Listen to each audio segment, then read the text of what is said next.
Howdy, friends and floor heads. Before we start, I want you to know that there will be child endangerment and possible violence involving what appears to be children in this actual play. We will also be dealing with family strife and family trauma. The players and I have safety tools in place, though. We are using lines, veils, and an X card. This allows us to lean into this horror knowing that we have a way to say too much. Safety tools allow me to lean in fully to the horror, and that's exactly what I plan on doing. Today, it is a chilled October in 1897 Scotland. The century nears its end, and with it, an era. Across the British Empire, gaslight flickers while electric wires are strung between rooftops like spider silk. Science pushes back on the old world darkness, yet in places like the Scottish borders, the old ways linger, like peat moss, low to the ground, stubborn, and difficult to banish. This is a time in a land where roads fade into sheep paths, where names are older than maps, and where time has a relenting rhythm. Near the border in southern Scotland is a small village of Cullingstone. Just outside the village stands an estate known as the Rambles. Once a cattle farm, it is now a monument to ages past. It is a gray house made of stone with steeped roofs, its outline jagged against the sky, half swallowed by ivy and bramble.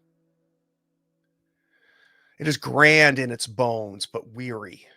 Its chimneys bellow in fits, its windows warped with age. The garden walls lean, and moss crusts the cobblestones.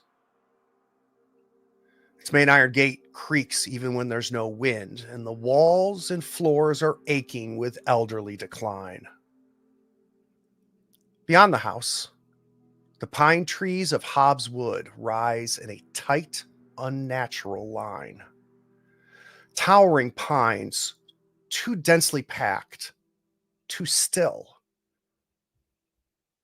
There's a hush beneath their boughs and a smell, not just of earth, but of rot, sap, and something older.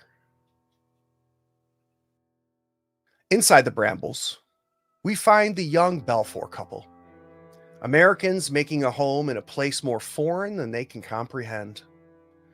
We're going to peek into their new life after the opening titles. Attention, brave viewers. This video features adults immersed in a spine-chilling horror RPG experience. The content likely includes supernatural elements, horror-related events, and potentially scenes of violence. Viewer discretion is advised. Enjoy.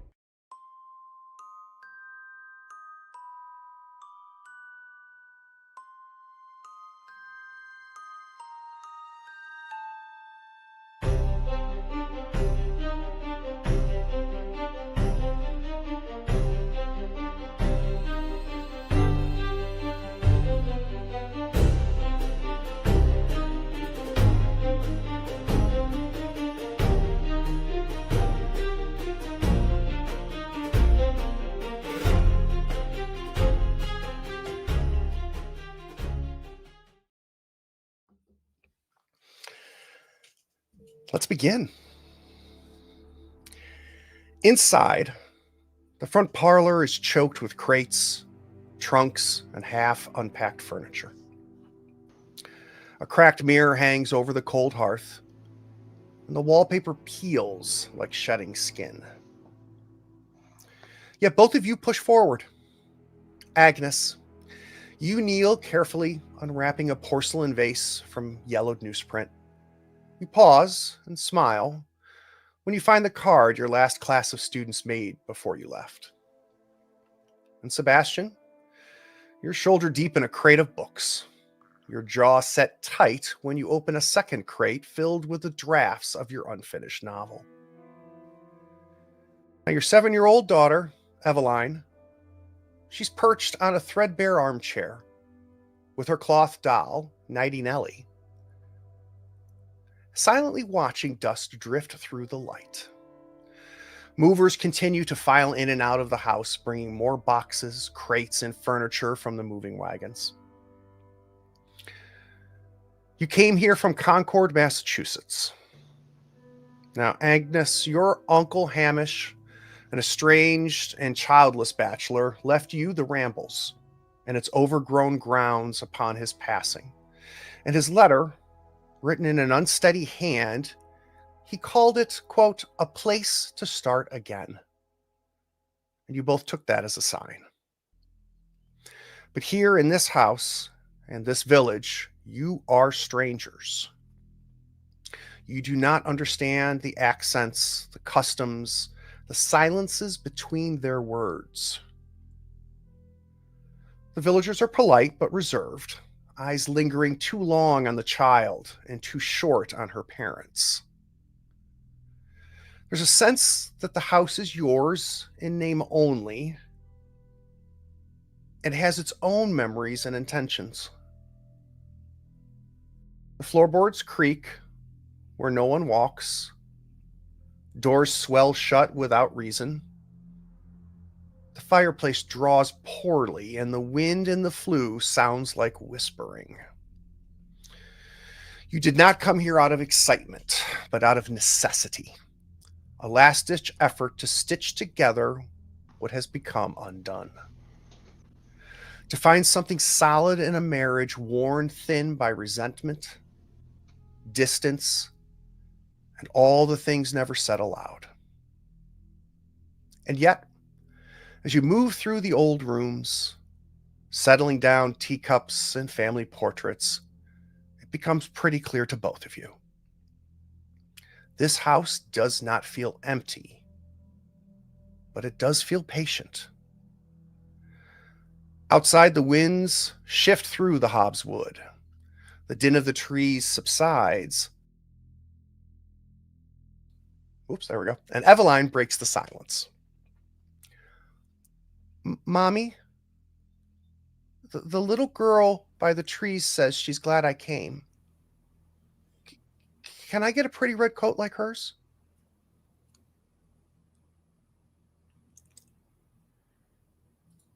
What little girl? Where? By the trees, Mommy. That's so kind of her. Can you show me where you saw her? Yeah, sure. She kind of hops off the chair. Good job, honey. Making friends on our first day here. She's doing great. She puts her hand up to grab yours. And she leads you to the front door, Agnes. And as you open the front door, there's an older gentleman standing there about to knock. And you caught him right before his knuckles hit the door. And he grabs his hat and he holds it like a steering wheel. And he goes, "Oh, I'm sorry, Mum. Here to talk to Master Belfour." Oh, nonsense. You must be Menzies, the groundskeeper we hired. Yes, Mum. All right, come along in. Oh, no. My boots are dirty. I've been preparing the grounds. I dare not go inside. But if Master Belfour could come out. I'll push the door open further and call back in. Sebastian! Yes, dear? The groundskeeper's here to see you. Come along. Groundskeeper.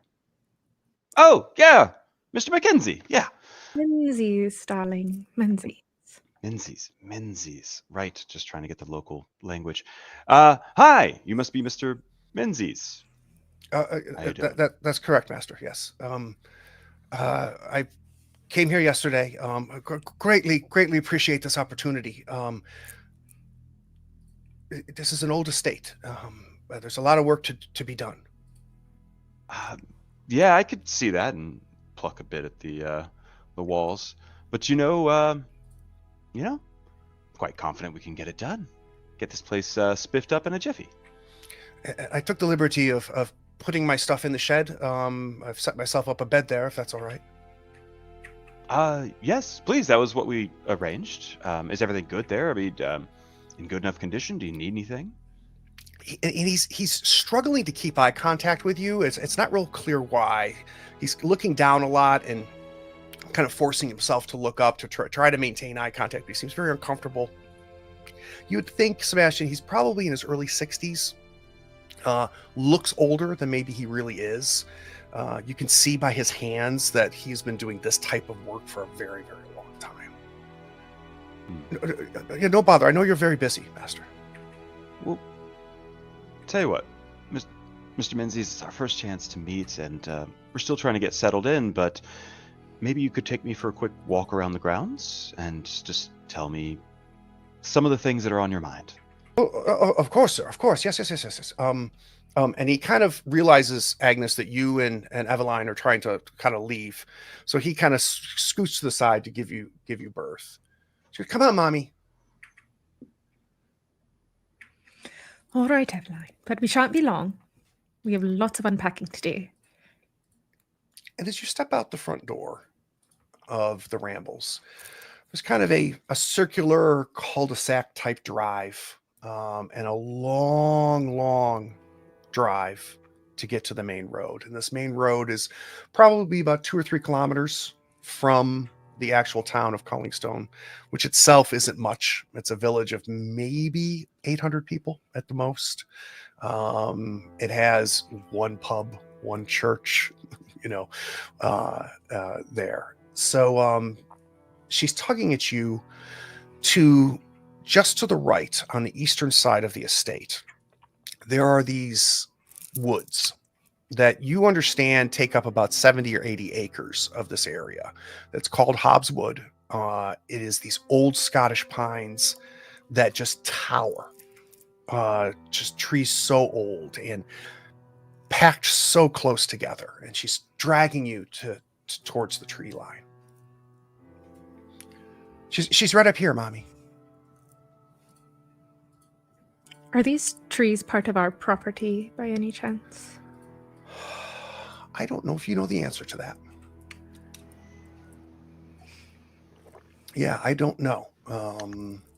Definitely butts up against what is obviously the estate, but as far as ownership into the wood, I don't know if you know that. I don't even know if Sebastian would know that either. There's nobody you're competing with here. You have no neighbors, so. Come along, Evie. Show me where your friend is. And she is like pulling you, and the ground is just this damp, soft. It's not quite muddy, but you're trying to keep your footing at the same time. She's so imaginative and energetic, just almost trying to pull your arm out of the socket. Cutting back to Sebastian. Well, I think I want to start with the barn, if that's okay, sir. Lead on. He takes you to the left on the western side of the estate, where what he is calling the barn stands. Agnes, you get to the tree line, and Evie stops. And she looks up and down the tree line. Well, she was just here. She had a beautiful red coat, Mommy. She was a little bit older than me. And she was standing there, and she's pointing into the wood. She stood there, and she said she was happy to see me. And she had a really, really pretty red coat. Well, perhaps we'll see her later, darling. Maybe she and her parents will stop by to say hi and welcome us to the neighborhood once they all know that we've had some time to come in and get settled. If I see her again, can I have her? Can I ask her to come in for crackers? You could ask her name, darling, and I don't see why we wouldn't have some snacks with your new friend. What's running through your mind here, Agnes? There's nobody anywhere nearby. Not for miles. And I'm a little uncomfortable that my daughter's seeing something, but she makes up imaginary friends all the time. This isn't a new trick for her. It's one of her tried and true coping mechanisms. So I'll play along with it. so that she can get comfortable in the space, and maybe she can draw a picture of the red coat for me later, and we'll see what we can do there. So you brought over with you the nanny, Cynthia Blackfield. She's about your age. Has always worked as a ladies' attendant or as a nanny. I think she's been helping you care for Evie for about a year now. What do you refer to her as, or how does she refer to you? We use first names referring to each other. I insist on having a proper working relationship and not treating her as a subordinate. Gotcha. You hear her call from the front porch. Agnes. Yes, Cynthia, dear. The movers have a couple crates that aren't labeled. I'm wondering if I could get your help sorting it so they put them in the right places. Of course. Come along, Evie. Let's head inside. And I'll tell you what, we'll find some paper and some coloring pencils, and you can draw me a picture of that lovely red coat that you saw. Evie seems kind of fine. More boring unpacking. She's got her nighty rag doll with her, and she follows you back in. Sebastian, Mr. Menzies takes you to what is a shell of a building. Most of the stonework is still in place, but whatever was wood has long been torn out and rotted. The estate has taken over the walls. You can see here, Master, that I just don't think this is really recoverable. I'm wondering whether we maybe tear it down and reclaim it. Do you plan on farming? No, Menzies. I don't think we will be doing any farming. Unless that is something that would be expected of us, like some little farming of some kind. That's completely up to you. Of course, I'd be happy to have a garden started for you. If a garden, that would be great. Fresh vegetables. I know that Agnes would love that. Evie will maybe eat some of them. Yeah, that would be amazing. But I see what you mean about this building. So, are there any laws against us tearing this down, or? Master Belfort, this is your property now, I believe. Is right. Of course it is. May I ask, what exactly do you do, Master Belfort? Oh, well, I was recently a professor of English at a esteemed university back in the States when I decided to follow my creative spirit, and so I'm now a novelist. Oh, you write words? Yes, stringing them into sentences to make paragraphs and stories and so on. Yes. I've never learned to read, sir. So, Mr. Menzies. Well, you know what? There's no sin to that. Would you like to learn? Pretty old, Master. I don't know. And he's just head is down. He's very ashamed. No, Menzies, my good man. Look, every one of us comes from somewhere, and the rules, the life, the culture is different. It's what makes for all the great stories in the world. If you ever had an inkling or an interest, my wife would love to teach you English. Speaking of your wife, let's cut back into the house. You've got Evie with you. You drag her along, and there's been 4 pretty large gentlemen that have been moving things from the moving carts out in the cul-de-sac into the home. They could all be brothers. It's really difficult to tell. They're not very talkative, plain looking, simple, but strapping. And they're just standing there with these 2 huge crates. And Cynthia goes, I should we open them here? Or where do you think is a good place, Agnes?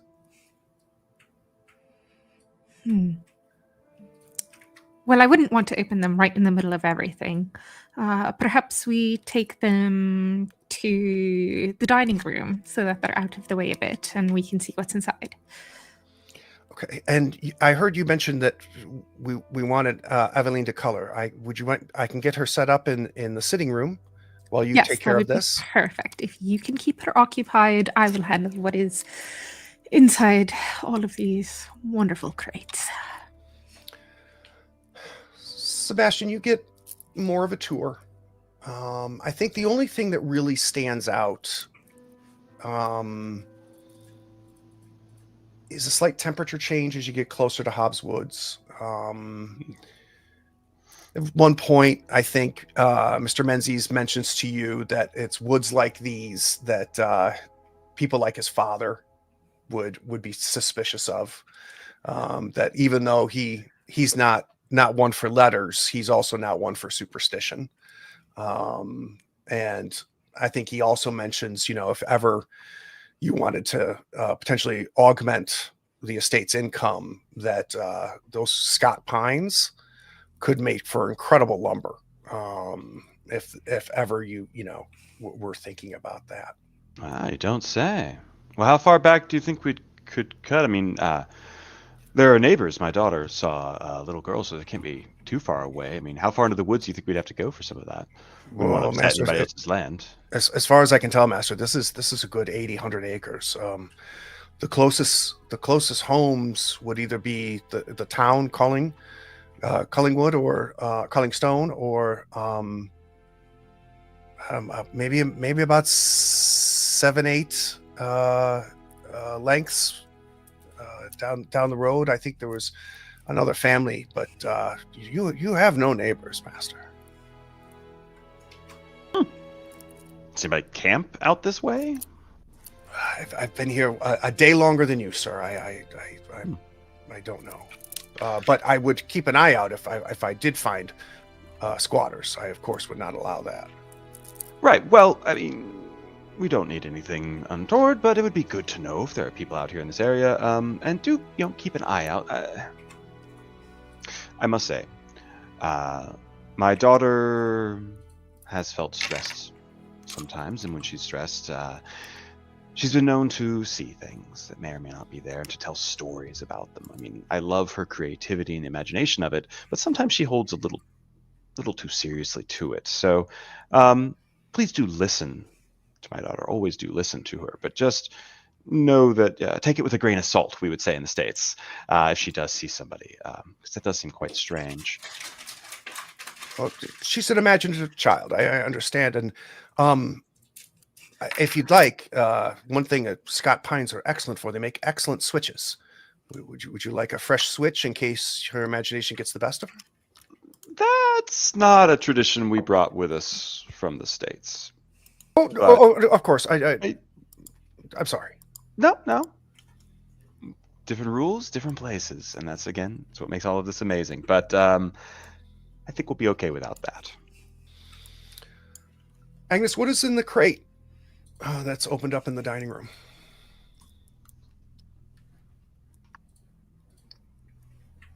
Inside the crate are piles of books, scrapbooks, chests of family letters. Some of them mine, some of them Sebastian's. Some of them ones that we've written to each other when we first started dating. As you're kind of pulling through it, kind of digging, organizing it maybe on the dining room table, Cynthia appears, and without even asking, just starts helping and organizing. She always seems to be very attuned to you, quickly follows your lead, and suddenly just becomes that extra set of hands right at that moment you see them or need them. Sebastian, Mr. Menzies kind of excuses himself, says he's gonna, sharpen up some of the tools, maybe start working on some of the grass in the back. So he excuses himself. What are you doing? Just a quick perambulation around the lot, and then I'd be headed back into the house to check in with Agnes. So you come in. Sitting room is right off the floor. As you first come in, you see the crates, the armchair where Evie was sitting at the very beginning. You can see a coffee table has been unpacked since you've been there. There's a couple sheets of paper and some crayons and some chalk there, and you can hear some activity in the dining room. Oh, great. Coming along. Oh, honey, that letter that you got from your last class of kids. That's great. I'm glad that made it here. Right. So, where is my lovely wife and child? He says loudly, walking through the not that large house. I'd imagine Evie is very bored of the coloring that she was set out to do and is looking for Evie attention. is not in the living room, in the sitting room. There was no Evie. So I walk into your room going, oh, well, hello, things are going great. Where's Evie? Yes, Cynthia. Where is Evie? She's coloring, Agnes. I'll get her for you. And 2-3 seconds later, you just hear her go, Evie! Evie! I think she went after her friend again. I'll get stressed right away and immediately rush out to the door, opening it and peering out eastwards towards the wood line to see if Evie can be seen. Let's do our first roll. So there's really 3 types of rolls in Cthulhu Dark. There's the investigate roll, there's the everything else roll, and then the insight roll. We'll talk about each of them. This is definitely an investigate roll. And maybe, Agnes, you can walk us through it. So if you can open up your character sheet, and let's do an investigate roll. And these are all 6-sided dice. What is the requirement for the first die? So the first requires the task to be within human capabilities, and I should think it should be possible for me as a mother to find my daughter. I completely agree. So you can check that box. That's going to give you 1 light die. And then the second? The second asks if it's within my occupational expertise. And as a former teacher, I think I have a good sense to where a child would run off to if they were unattended. you have searched for missing children more than once. So I'm totally good with that. So that add a second die. And then you have the option of adding your insight die. And you only would add that if you feel like you are putting your mind at risk. I don't think I need to do that in this case. So in a moment, you're going to roll 2 dice. We're going to take the higher of the 2. Now, there's no failure in investigation rolls. There's no option for failure. Even if I wanted you to fail, you can't. What'll happen is whether you roll a 1, 2, 3, 4, or 5 will determine how much information you get in this investigation. If you roll a 6, you're going to get a lot of information and more than you wanted. So rolling a 6 here will cause an insight roll, and I'll explain that if it comes up. So let's go ahead and give a roll and find out your highest die. A 2. So with a 2, you're going to get the bare minimum. As you kind of step out, Agnes, Cynthia has already gone, and she's almost at the cul-de-sac now, looking around where all the crates by the wagon are, calling her name. You instinctively just know, I'm going to go towards the woods, it sounded like. You get to the wood edge, and you find a red crayon. Sebastian, what are you doing? I'm right on her heels. Scanning, trying to, check all the other directions and everything, but, following with her. She already spoke to Agnes. She already spoke to Evie, so I assume she knows where Evie saw the kids, so I'm following along. She said she was right over here when she was looking for her friend earlier, so I can't imagine that she's much further. And look, there's this crayon on the ground. Yeah, pick up the crayon. All right. Look, she's gone into the woods. Doesn't seem like it's a terribly dangerous area. Do you want me to go looking, and you and Mrs. Blackfield can be here to catch her when she comes back round? We That be all right? absolutely cannot leave her alone in the woods. Somebody has to go after her, so it might as well be you. All right. Great. Be back in a jiff. On our way. Sebastian, the moment your foot crosses the threshold into Hobbs Woods, the forest closes in on you a little bit. It's almost like somehow all the roots touch, and even the base of each of these enormous Scott pines almost seem to be touching each other. You kind of work your way. There's no path. There's a lot of high knee stepping to get over brambles and low boughs and fallen pines that have been retaken by ivy and fungus. The oldest of these trees, they're like 100 feet tall, and their bark is gnarled and blackened with age.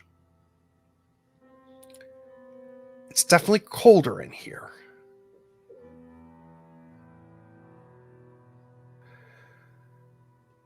The moss is wet. The ground is sodden. There's a kind of an iron smell that's odd. Maybe decay of some sort. You keep looking back and you can still see the edge of the wood. But it's considerably darker in here somehow.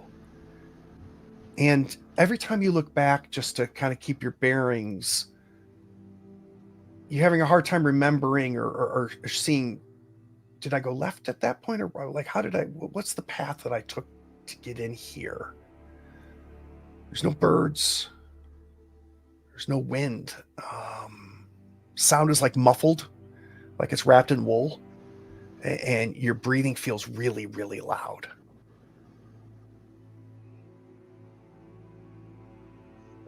Evie! Evie! Ow, my toe. Evie!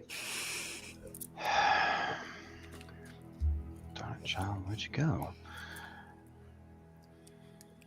Agnes, it's pretty cold back here and pretty thick. Maybe run along the edges and shout too? Agnes? Let's cut out to the edge. He's been in there about an hour, Agnes. You haven't heard him. You haven't seen him. What have you done in this hour? Even after just a few minutes of standing still, I realize that this isn't for me, and I immediately start pacing the edge line, looking for other clues.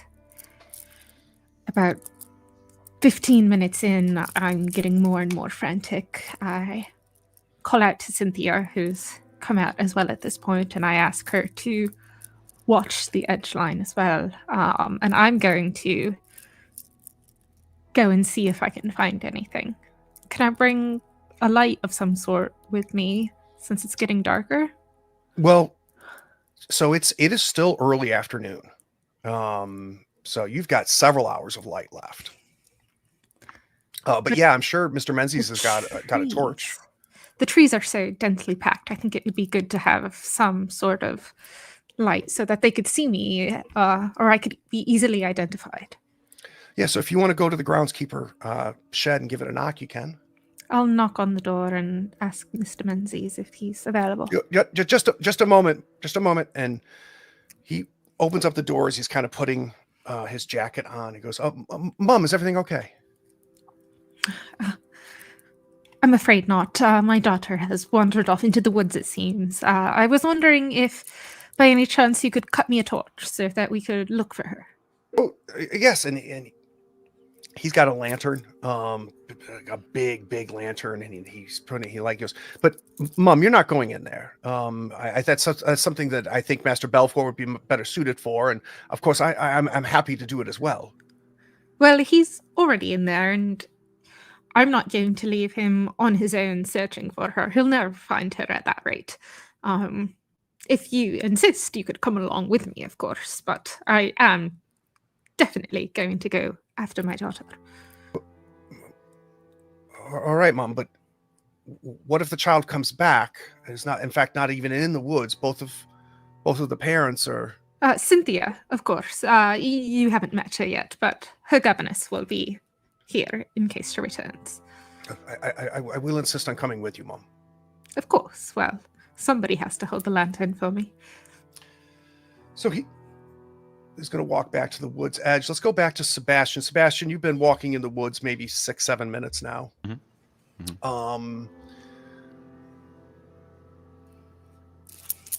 As you're yelling for Evie, it feels like something is stopping your voice from carrying.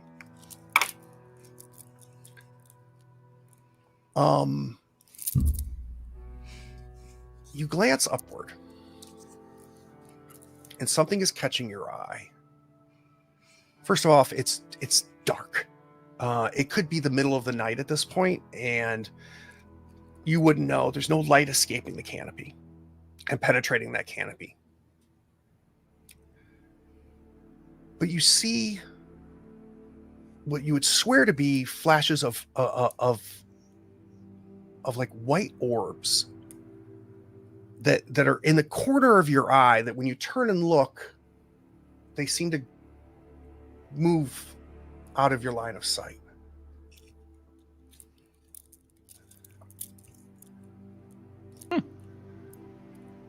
Fireflies must come out pretty early around here. Evie! Very weird. Well, the canopy's super thick. Do I think I could maybe shimmy up a tree a little bit? Get a little bit higher? It might bring me closer to the fireflies, but those are just fireflies. They'll be fine. Yeah, definitely. I think we need a roll. Okay. So let's open up your character sheet. This is going to be the second type of roll, which is anything but an investigate. Mechanically, very, very similar. The only difference is by default, you cannot fail. In much the same way as when we did the investigative roll with Agnes, this roll is going to be 1 to 6. The higher the roll is, the better off you accomplish what you're trying to do. And we'll talk about your goal here in just a second. Now, what is different about these rolls is if your loving wife or your benevolent director thinks it would be interesting if you failed this, we can call for a failure die. So I think before do anything, Sebastian, what are you trying to accomplish? I am honestly just trying to get my gangly self halfway up a tree so I can try for another angle on seeing my daughter. Agnes, would it be interesting if he failed? I don't think so. I don't think so either. All right, so let's go through it. Your human die, definitely in play. This is well within human capabilities. Does your occupation help you at all, Sebastian? I am not a professor of trees. Okay. And do you wish to risk your mind to accomplish this goal? I've been in the woods for 6 or 7 minutes. My daughter can't have been in the woods for more than 15 minutes. It's not. Okay. This is common. All right, let's roll a die. Oh, we like our tools. On a 2, you get the bare minimum. So yeah, it's going to take a little bit of time, but you're able to kind of get up the trees. Your clothes are getting caught and torn a little bit here, a little bit there. There's some pine sap that Cynthia and Agnes will, I'm sure, give you shit for when you get back to the house. But you are starting to work your way up there. Agnes and Mr. Menzies, he steps across the tree line, and Mom, just stay behind me. Of course. Well, somebody has to light the way. If you could hold the lantern up a bit higher so that we could see clearly through these woods, I would very much appreciate it, Mr. Menzies. And you think the child is in here, and you say Master Belfour has been in here an hour already? Yes, they've been gone for quite some time, which is why I am determined to go after them. What instructions do you give Cynthia before you leave? I tell her that if I am not back within the hour, that she should contact the local law enforcement.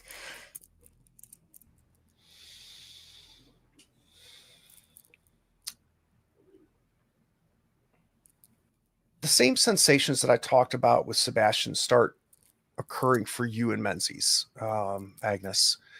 The trees seem to close around you as you move. You have to climb through these woods. You're not walking through these woods. It's cold, but there's no breeze. There's no insect sounds. Just your feet hitting that mossy, soft ground in between trunks of these trees.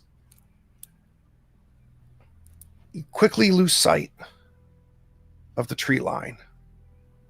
Feels like maybe you're only, I don't know, like 20 yards from the tree line, but somehow you don't see it anymore. And no lights breaking through the canopy. It's a good thing that Menzies has that lantern.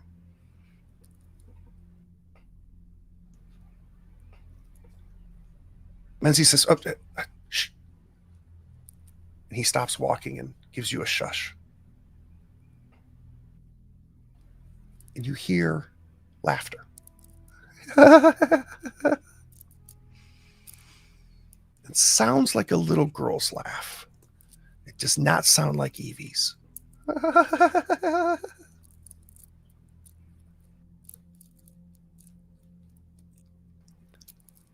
Mom, is that the child?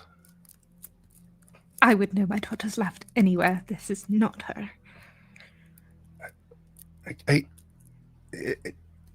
I think it's coming from. I'm not clear where it's coming from, Mom.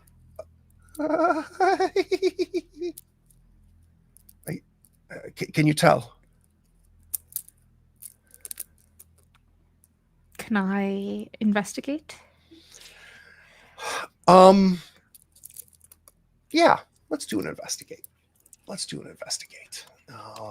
Definitely your human die. The goal we're trying to accomplish is trying to get a sense of direction here, where this laughter is coming from. What information are we looking for?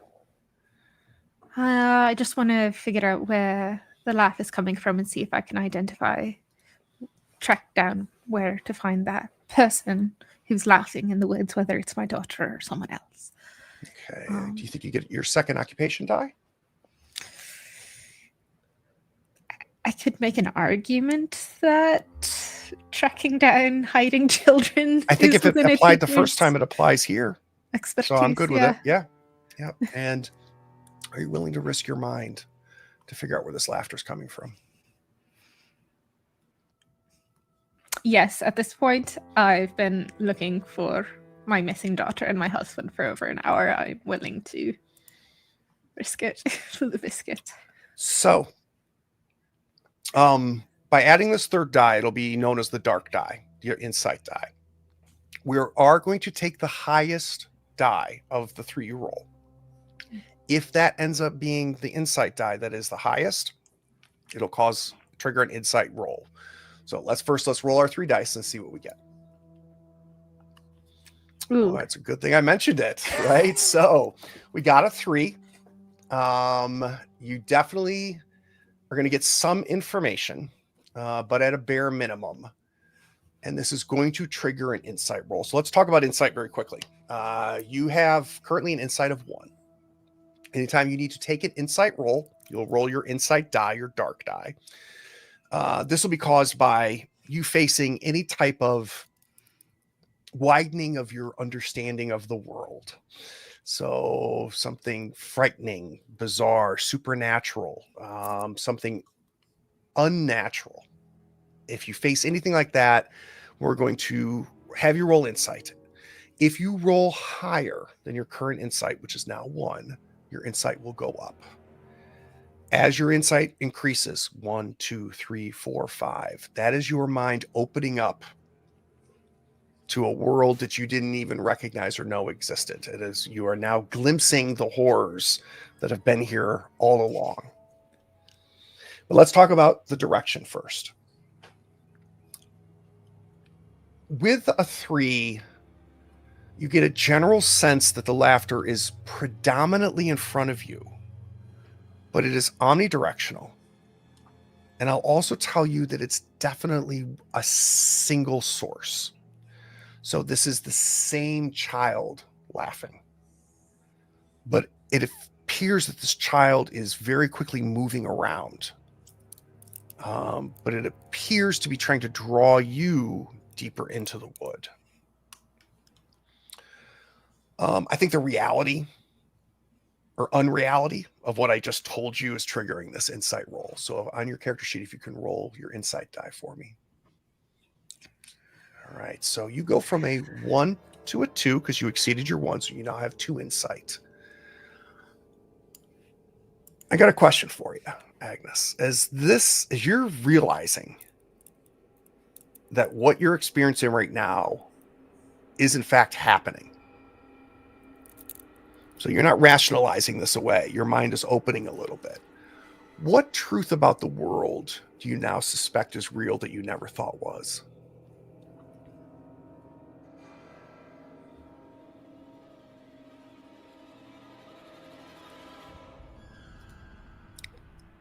I suspect that my daughter's imaginary friend may not have been so imaginary, and that there are others in the woods.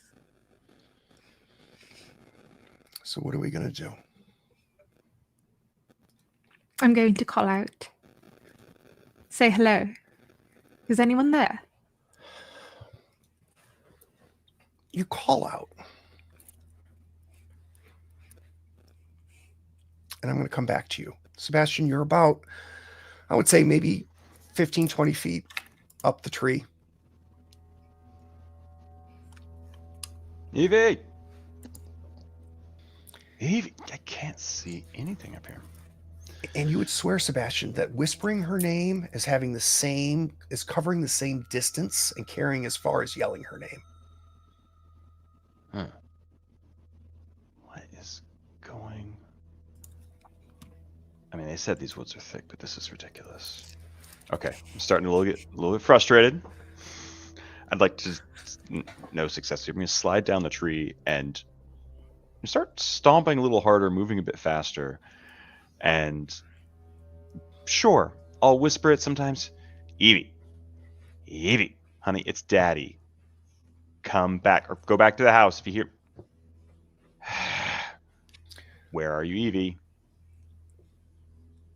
It's almost like a tick now because you keep seeing these lights up high in the corner and you turn to look at them and they're not there. Distinct globes of something. It's hard to tell how far away they are, but they could be the size of like a baseball or a softball. It's hard to tell. And as you're getting frustrated, you're starting to now break through things as opposed to climb over things, right? We're maybe tearing away brambles as opposed to avoiding them. The entire wood flashes white. You're blinded. Agnes, the laughter continues. It really isn't funny. Sebastian, is that you? Are you pulling a prank on us? I'll start to get more and more indignant as we go along. I'll turn to Mr. Menzies. Can you hear that? Yes, Mom. I don't understand why children would be in these woods, especially if you're telling me, Mom, that is not the child, your child. I don't know, Mr. Menzies, but perhaps we should return to the house and see what can be done from there. Maybe they're already returned. I agree, Mom. Let me walk you back to the edge, and then I will go and I will track down Master Balfour. That sounds like an excellent plan. Let's return. Sebastian, you're on the ground. Going great. Feel okay. Not sure if you got knocked out or what, but you're where you were when you were standing there and working your way through the woods. It seems the only thing that's changed is that somehow you got a flash of light and ended up on the ground. Just sort of sit right up in the leaves. No, those are pine actually, so sticky. I will investigate. Did I run into something? Did something hit me? Was there a light somewhere? There's something out here in the woods. I mean, maybe travelers live in the woods and men just didn't know about it. Like, now I'm investigating with a bit of insult, because insight. This is insult. This is getting weird. So it sounds like you're trying to figure out like what the hell's going on here, right? Right. These lights, this flash of light. I think that's definitely a good investigate roll. So let's do that. Your human die obviously in play. Occupation die.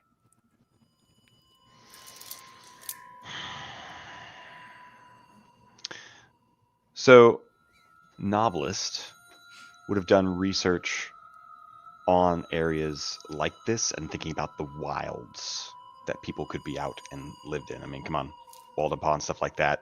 We're from Boston, or from Massachusetts anyway. So thinking about some of the naturalism that I definitely would have read about and trying to match things up. Let's do it. Let's add an occupation die. It sounded like you're going to add your insight die as well. Oh yeah, because that's the green 6. Exactly what I wanted right there. Yeah. All right. So you, for 2 reasons, are going to have to do an insight roll, but luckily just one of them. One is you got a 6 on an investigate, and also your insight die was that 6.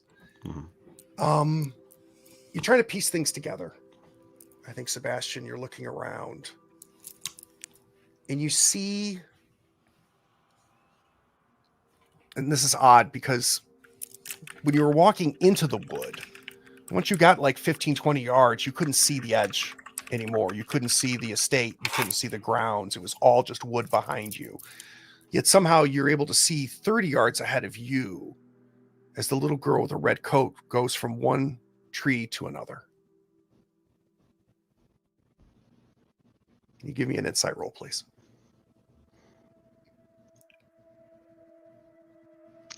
Okay, your insight was 1. It is now going to be 2. I think similar to your wife, your kid was talking about a red-coated little girl. Both of you, I think, and Agnes just said, whatever, Evie's being Evie, right? I feel like this changes that for you. Oh, yeah. This definitely changes, but not only is, okay, the kid's real, but also running around in these woods. And these woods are already bad enough for a grown man, so I'm a little creeped out, but just who else is here?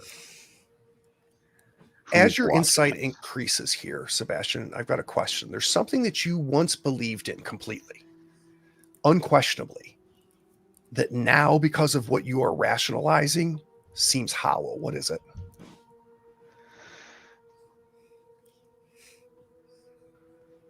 I believed my daughter always made up the people she met if Agnes or I hadn't met them.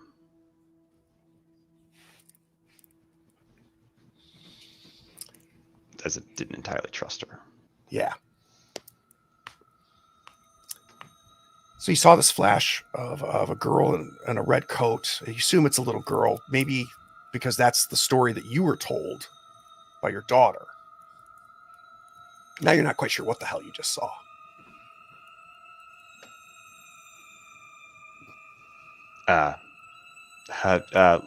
Little girl? Hello? What? Look, I'm getting seriously annoyed out here, and if you folks are out here living in these woods, like hands shaking a little bit. I can be okay with that, but I'm looking for my daughter. I'm looking for Evie. Where's my little girl? For behind a pine trunk, maybe 15 feet away from you, Eveine steps into view. Honey, yeah. She doesn't say anything. Her eyes seem glassy, unfocused. It looks like she's looking not at you, but almost through you. She has the cute little white dress she was wearing just 15 minutes ago when you saw her in the estate. But there's perfect tiny little blood stains in a circle around her stomach. It looks like blood being absorbed by this white dress off of your child's stomach. And she steps forward and collapses. I catch her on the way to the ground. Just the parent teleport. Okay, and I've got her, and I see that, and it's an arm underneath, and I am running through the woods, shoulder tacking as many of the branches as I can. Yeah, head tucked into arm. Yeah, I think I want to roll here just to get a sense of how efficiently you can get out of here. Sure. Barring what happened with the flash of light, you've been in this woods for about 20 minutes now. So in theory, with a run versus the stalking you did, it shouldn't take you more than 4 or 5 minutes to get out of here. But let's go ahead and do that die roll. So this will be another action. I'll need a human die.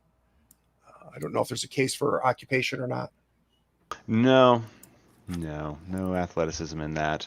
But I think the parental need to get your child out of there might be driving an insight through there. I agree. Let's add that insight die. Yep, let's just keep going with this. All right. As you are carrying your child, it's very evident that she's been hurt. She's at least bleeding. And there's almost like in a perfect circle, 10 little blood stains on her stomach. And you're running with her. You know instinctively you're running back to the estate, but you're passing gnarled woods that you swear you just passed. The panic is increasing. She's not talking. She's breathing, and it's so loud. Her breath is so loud.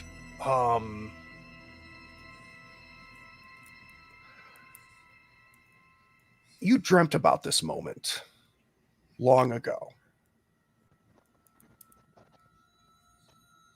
As your mind widens, what else did that exact dream show?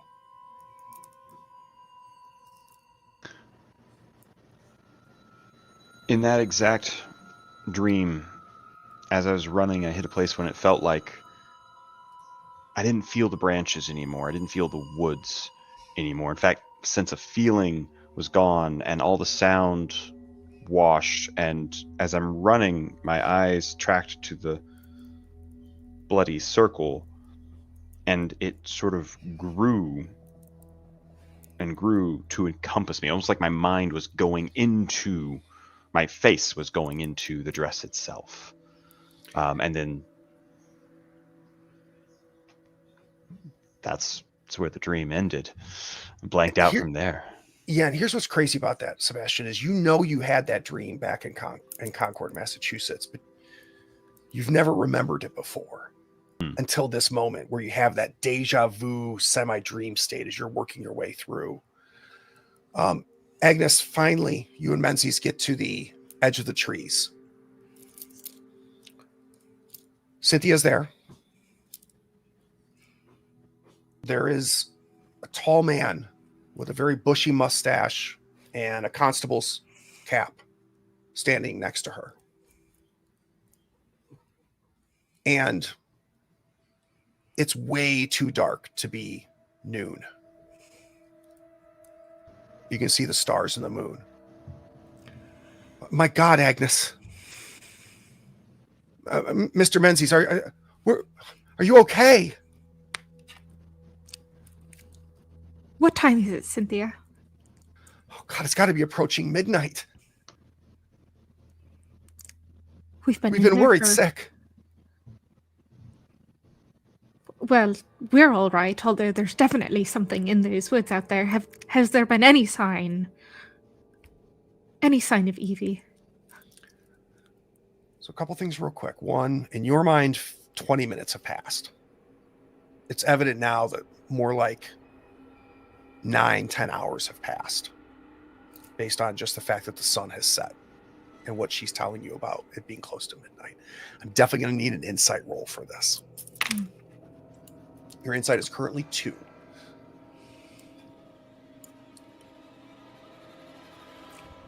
So your insight does not go up. How are you rationalizing all of this so your mind does not expand?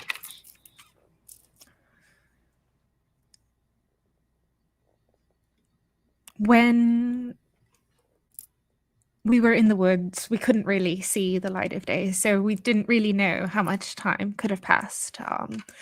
It didn't feel like that long, but nothing feels like that long, and at the same time feels like forever when you're looking for your child. So perhaps we just lost track of time, and now we're back. So let's just focus on making sure that our daughter's okay.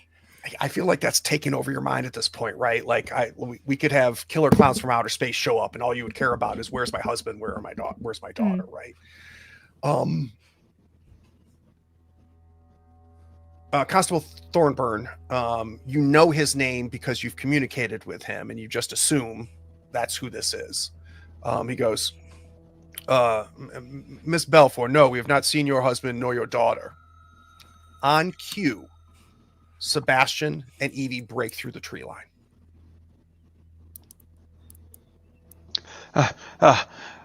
Agnes, Evie's been hurt. Where's Mrs. Yeah, let's go back to the house, and we need to take care of her. We need to call for a doctor. How do we, Mr. Menzies? How do we call for a doctor? And I'm just running to the house. I'll go to town right now, Master. I'll go to town right now and get the doctor. Yes, just go, Menzies. Hurry. And Constable Thornburn, he's like in his mid to late 40s. A handsome man by stature, very bushy mustache. Always has a concerned brow, just burned onto his forehead. He goes, it takes control. Says, all right, Mr. Balfour, Miss Balfour, let's get the child inside. Do we have a couch or a bed unpacked already? I mean, I have run past this man. Okay. We can lay her down on the coffee table in the sitting room, but your I husband just want to seems know. to be headed that way. Do you need help? Well, something must have hurt her, Constable. Aren't you going to do anything about it? I'm headed in there now, Mom. I'm headed in there now. So the two of you are going to follow your husband as you go in. We see Menzies take one of the horses, and he takes off down the way. Sebastian, you go into the rambles. You've got your daughter still unconscious. Yep. Just sort of scrape that awkward "you're carrying a child" armbar away, the papers and the crayons, the coloring pencils, and make room for her on the table. I need to know what happened. What happened? What did you do, Sebastian? I found her. I didn't do anything. I found her in the woods, and she seemed dazed in some sort of stupor, and then she collapsed and she's bleeding, and it's also very strange. And is it nighttime?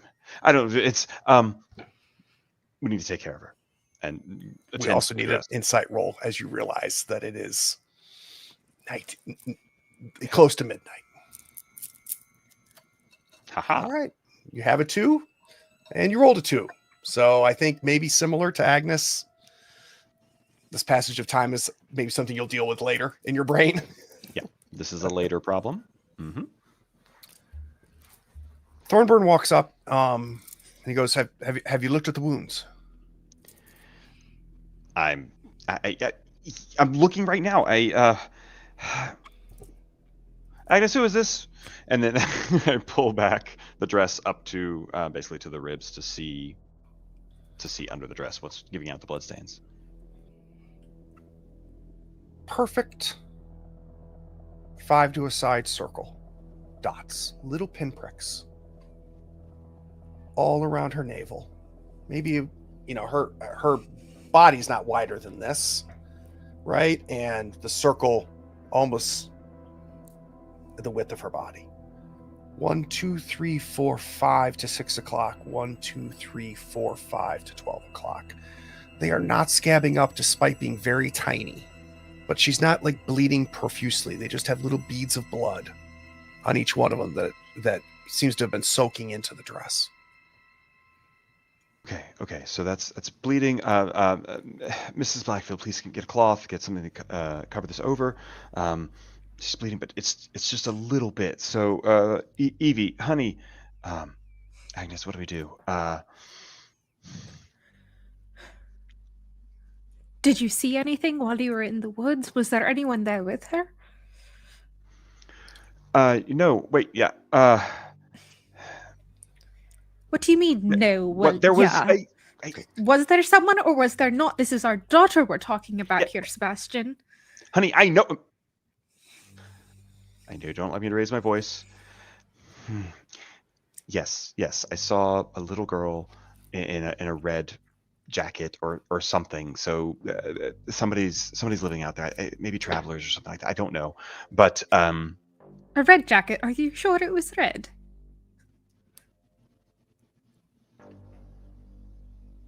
Yes, I suppose I could come up with another shade of red for you, but yes. Constable, there has to be someone out in those woods. These are our woods. There shouldn't be anyone in there. Our daughter said she saw someone in the red cloak earlier. Perhaps this other person led her out into there and attacked her. Do you feel she's stable? I agree, and I will do a walk up and down the line and see if I can see any signs of a campfire or anything. Well, you're not trained in medicine, are you? So there's not much good you can do here. We've already sent for the doctor. Why don't you just go and see if you can find whoever hurt our daughter?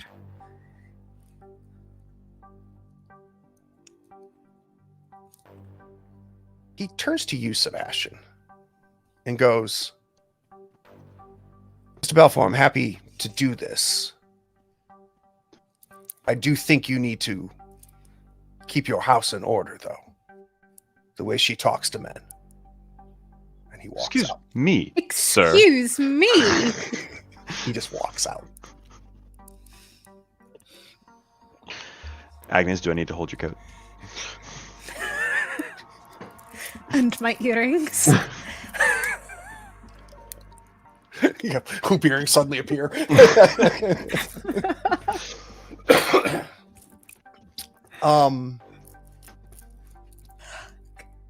You, Sebastian, just rudimentary, check her pulse, her breathing. She seems fine. She's not cold or anything. In the couple seconds that we experienced old world gender roles being discussed, we see a scabbing happening on these little wounds of hers. And it's muffled, but you hear her go, Daddy? Yeah, honey, yeah. Let's take a 10-minute break.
Daddy?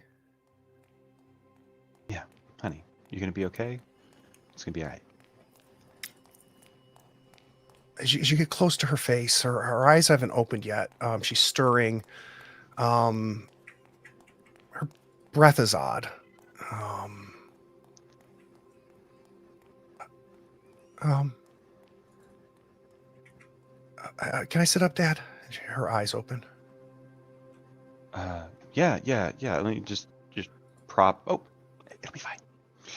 Just prop her up, holding sort of back of head and neck. She reaches her hand out to you, Agnes. I'll take it immediately, of course. I'm here, love. What happened?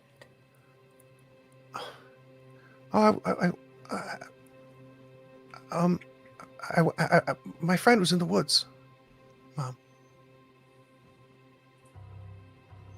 Did you meet her? I did. I asked her name like you told me. Really? What was her name, darling? It's really weird, Mommy. It's Maeve. Maeve? Yeah, she's got What sort of parent names their child Maeve? She's got a beautiful red coat, Mommy, and she's got all just lots of kids in the woods, and we played. How many kids were out in the woods, Evie? I don't know, like... She holds up 6 fingers. Daddy, they tell stories like you do. Oh, yeah. Oh, okay. Any adults there in the woods? Nope. We sat on mushrooms and we talked and played games.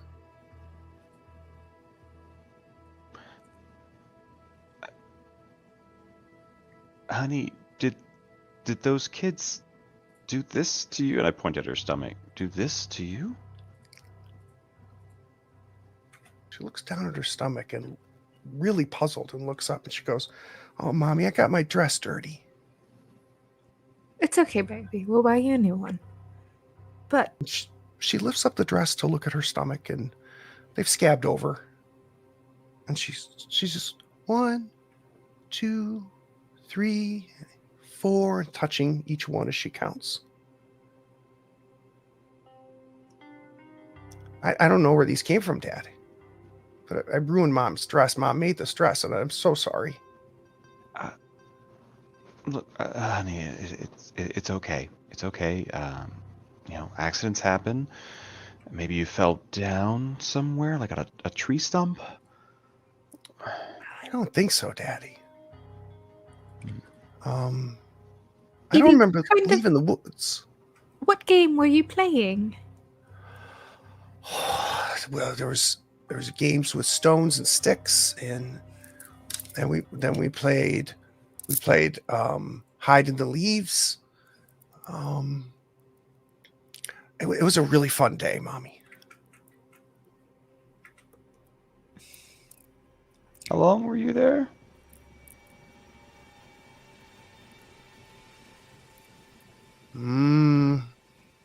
Well, they made me supper. I don't know.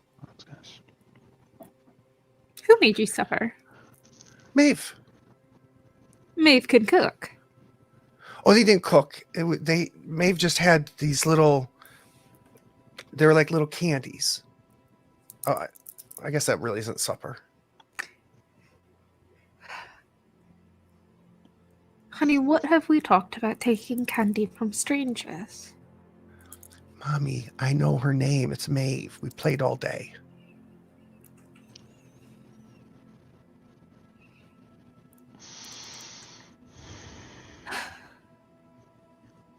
I do need insight rolls from both of you, please. Yep. Who wants to go first? I can. All right. So your insight was 2. It now goes up to 3. Let's go ahead and see how Sebastian's doing here. Mm-hmm. Sebastian, you also go from a 2 to a 3. Question for you, Agnes. What moment of beauty or normalcy now feels tainted? As if it was always rotten?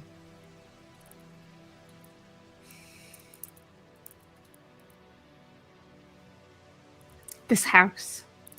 I thought that coming here to the Rambles was going to be a fresh start. For all of us, but especially for Evie, and now all I can see is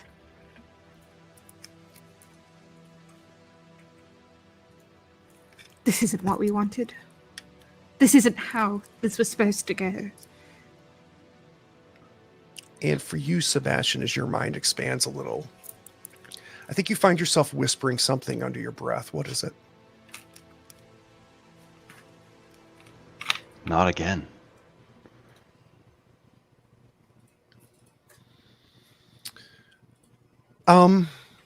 She's hungry.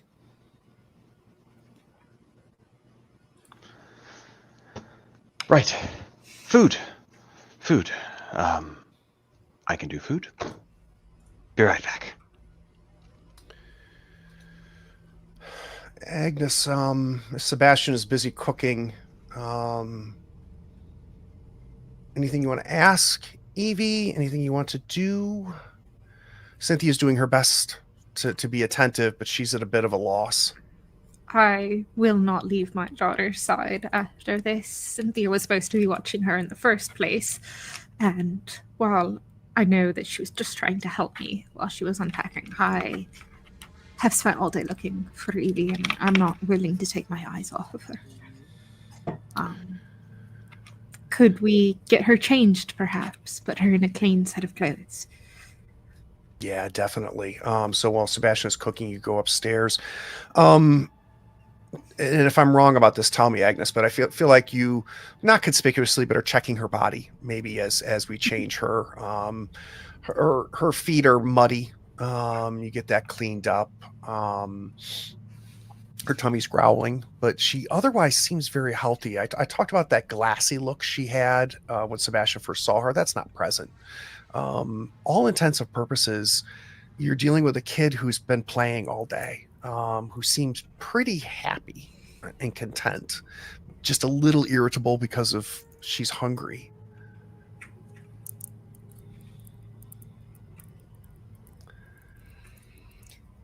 Maybe oh, go ahead, Agnes. I'll sit her down in a clean dress now, all washed up, and I'll start combing through her hair, and I'll ask her if she can tell me any of the stories that Maeve told her while they were playing today. The stories seem to be very, very fantastical. Kids doing amazing things, like kids saving animals or rescuing adults or traveling to magical places. Listening to her, there doesn't appear to be anything sinister at all about these stories. They also are not stories that you have ever heard as childhood stories, right? None of these are fairy tales that you've heard before. But oddly, Agnes, there's nothing that makes you worried about stories that were being told necessarily, other than the fact that 6 or 7 children in the woods were playing with your daughter all day, and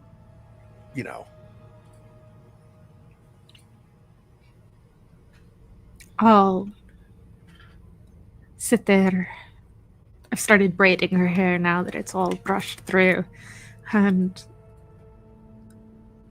I'll try to use the best of my mother and teaching skills to say, Evie, I'm so glad you had such a fun day with all of your new friends in the woods, but you really can't go running off without telling your father or me or bringing Cynthia along. We need to be with you and have someone who knows where you are.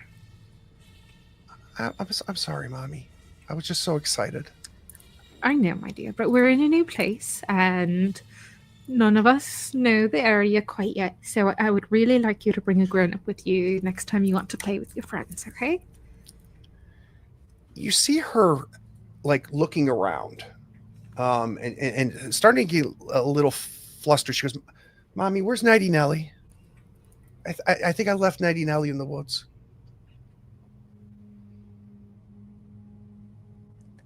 Let's go downstairs and ask your father if he saw her. What did we cook up, Sebastian, as your wife and daughter come into the dining area? A cheese sandwich. Well with done. Apologies. I asked Miss Blackfield to also get some peanut butter, but she didn't seem to have gotten any of that. Don't know why. But yeah, cheese sandwich. And yeah, so no peanut butter and jelly, just that. And solid glass of milk. And yeah, very worried looks at checking Agnes for signals. Like, okay. Yeah, sit her down at the table, sandwich in front of her, glass of milk, and then sort of back away a few feet, shoulder to Agnes. So, what'd she say? Do you know where Nelly is? Not a clue. Did you see it when you caught her in the woods? Was it anywhere nearby? It was really dark, and I was really worried about her. She's never gonna let this go. You know how important Nelly is to her. Yeah, Nelly's a bit. Yeah. Okay. Thanks for making dinner, at least. Well, we may want to follow up, but that's what I found in the pantry so far. It's all still packed away, and have you eaten anything? Is there enough for us? We have more cheese and bread, but it looks like okay. Look, there's some ham back there in stock. I just don't know yet. Do they need to cook it here, or is it already prepped? Seems salted, but I'm not sure. I don't know the area. Dinner of champions it is for us tonight, then. Yeah. Where is Mrs. Blackfield? I thought she was going off to get the doctor, but I don't know. No, that was Menzies. That was Menzies. Where is Menzies? Mackenzie? Menzie. Menzie. Mr. Menzie. Has Menzie returned yet? Any sign of him? No sign of anybody. Okay. I thought things were going to be different here.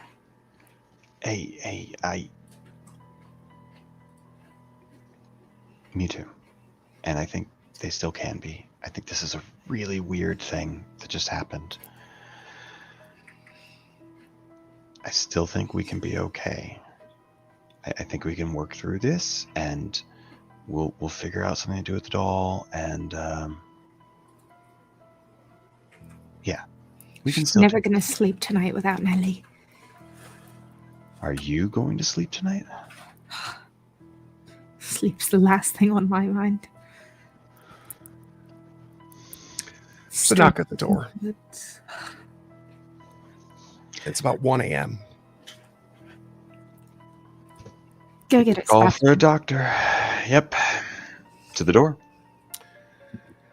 So you open the door. Menzies is there with his lantern. There's an elderly man next to him. You immediately identify the doctor's bag in his hand. He's got a bit of a tremble to him. Dr. Boswell, and he puts his hand to shake yours. Doc Boswell, great. Yeah, thank you. Coming in. Evie's got to be getting pretty tired by now, but she's still up, so thank you for rushing out here.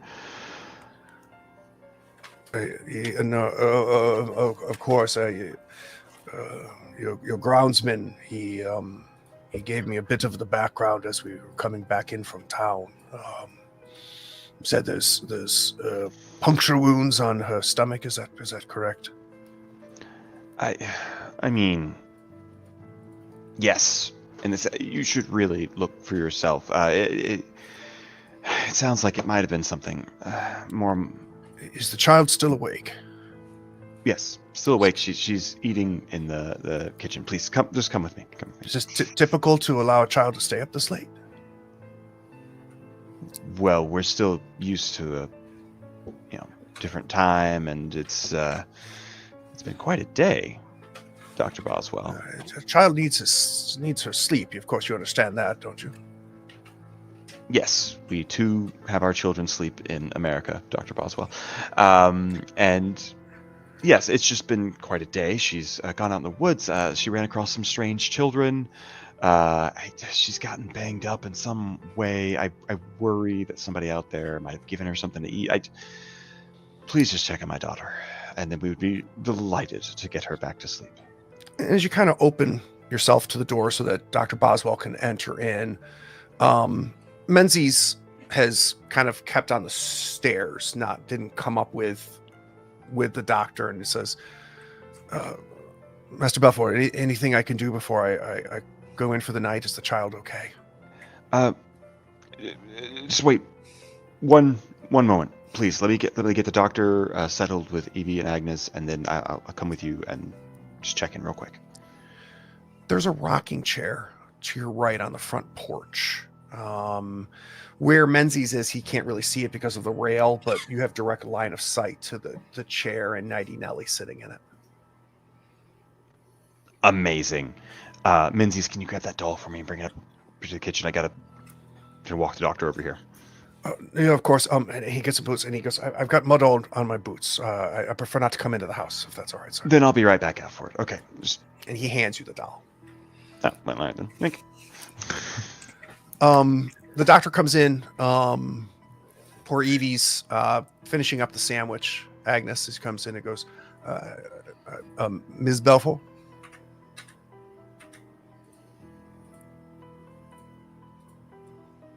I'm Dr. Boswell. Yes. Hello, Doctor. I'm glad you made it in. I'm sorry for the late hour. I understand that you lost track of your child. Your child went into the woods for the day. Would it be all right if I look at the child? Yes, please. There are some scabs on her abdomen in particular that we'd like you to take a look at. But we did not lose track of her, so she merely ran off. So he comes over and he goes, all right, listen, child, I'm going to do a little bit of poking and looking here just to make sure you're healthy.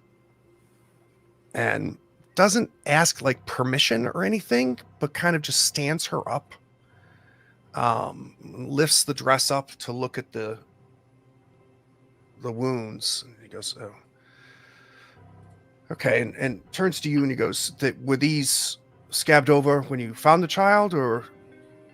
No, they were still bleeding when we found her. They were only scabbed recently. And definitely she did not have these before she went into the wood? Of course not, Doctor. She was completely fine before she entered the woods and sustained the injuries while she was there. So he then just takes her head into his hands and is kind of just looking around, and I mean he's not being rude or anything, but he's not manhandling her. It's just he's Doctor, not a pediatrician, right? If I may ask, is there something that you are looking for? Have you seen injuries like this before around here? No, but I'll be honest with you, we don't really have parents that allow their children to play in the woods all day either, so this is relatively new for me. And he's checking in the ears, spending a lot of time looking at her eyes. I need an investigate from you, Agnes, as you're watching this happening. Something's off here, and I want to tell you a little bit more. So I think you can use your human die. Does your occupation die fit here?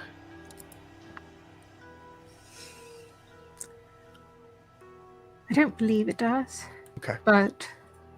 And do we wish to risk our mind? I don't think that's necessary. A doctor should be trustworthy. I want to believe that this is just a cultural difference that we're experiencing.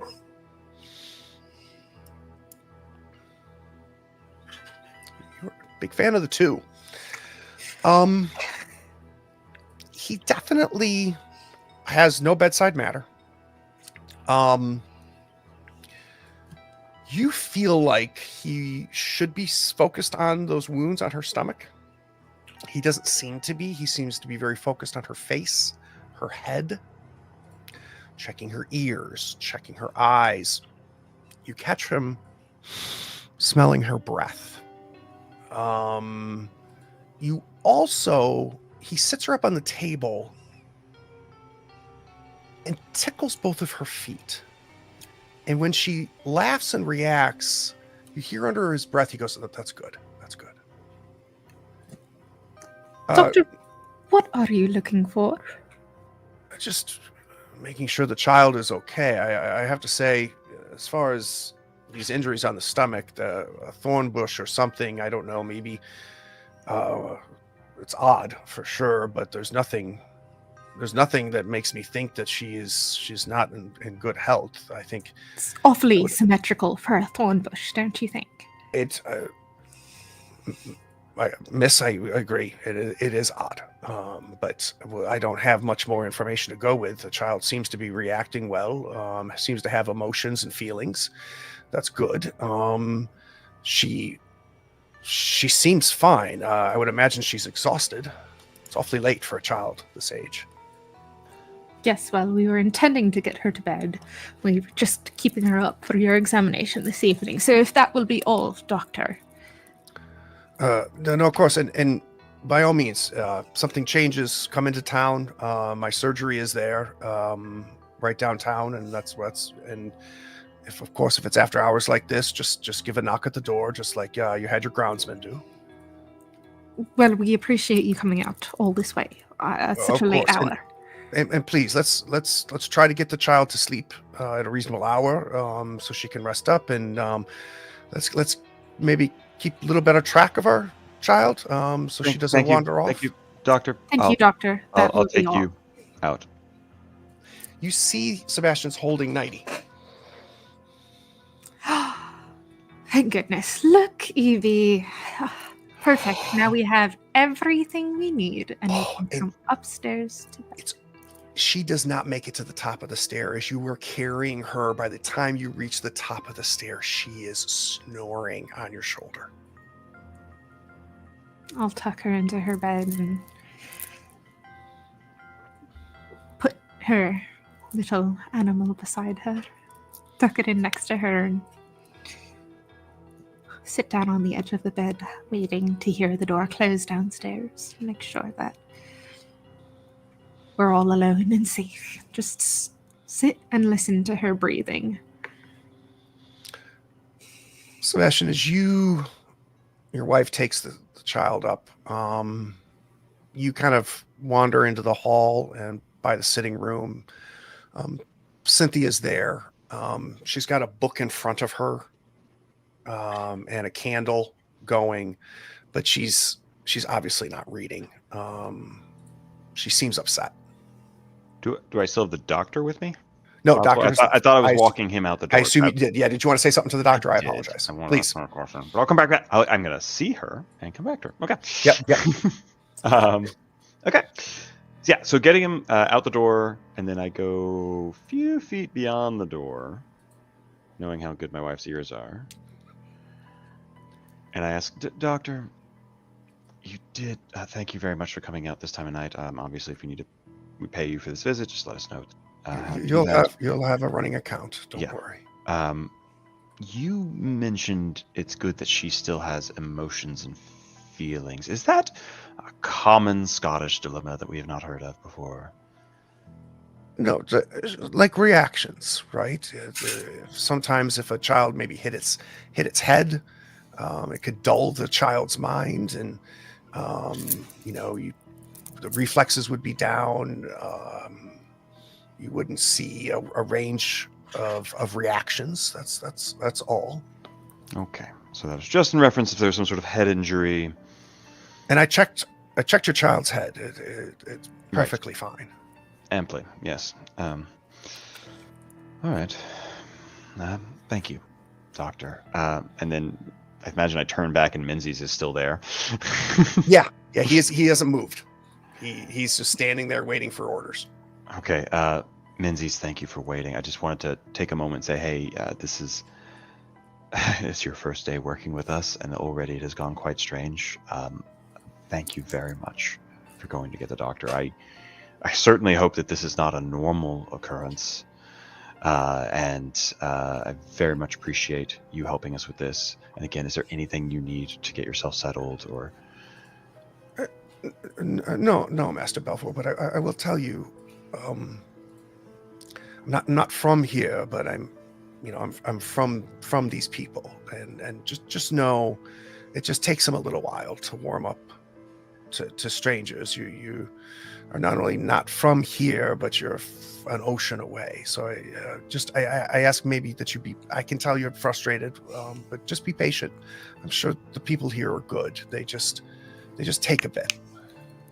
Well, I mean, if you could ask those people, I mean, in Massachusetts, we actually have a surprisingly large Roma community. I don't know if you've got travelers here, but just ask them what the local group is like, and I'm just very concerned about these folks are finding in our woods. Yeah, of course. I would imagine a town like this would allow such transients to be around, but I need to go into town for seed and things, so I'll ask around.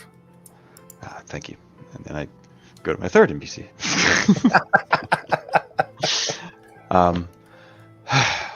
Mrs. Blackwell. I'm so sorry. I'm so sorry. It has been quite a day. We should probably all just get our sleep and come back and talk about it in the morning. I think certainly we're going to have to be a little more careful about Evie's wanderings than we were back home. Oh. And peanut butter, please, Mrs. Blackwell. We did ask for peanut butter. It's her favorite food. I understand. And she stands up, closes her book.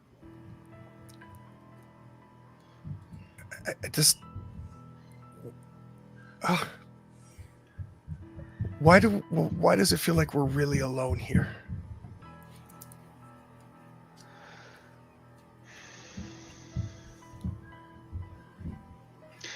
I hope it's just that we are new and we are the weird. They all live here. This is their home, and it will be ours. We'll get there. She takes your advice, and she kind of moves past you with the book closed to head upstairs. This is not the first time this happens, but she kind of brushes by you in a way that's just a little uncomfortable. And this has happened a few times with her. Nothing you could ever call out. Nothing in any way obvious. But she always, when it's just the two of you, seems to linger a half second too long, or she hands you something, she seems to always brush your hand as that's happening. And you get that from her again as she heads upstairs. Agnes, Evie's dead asleep.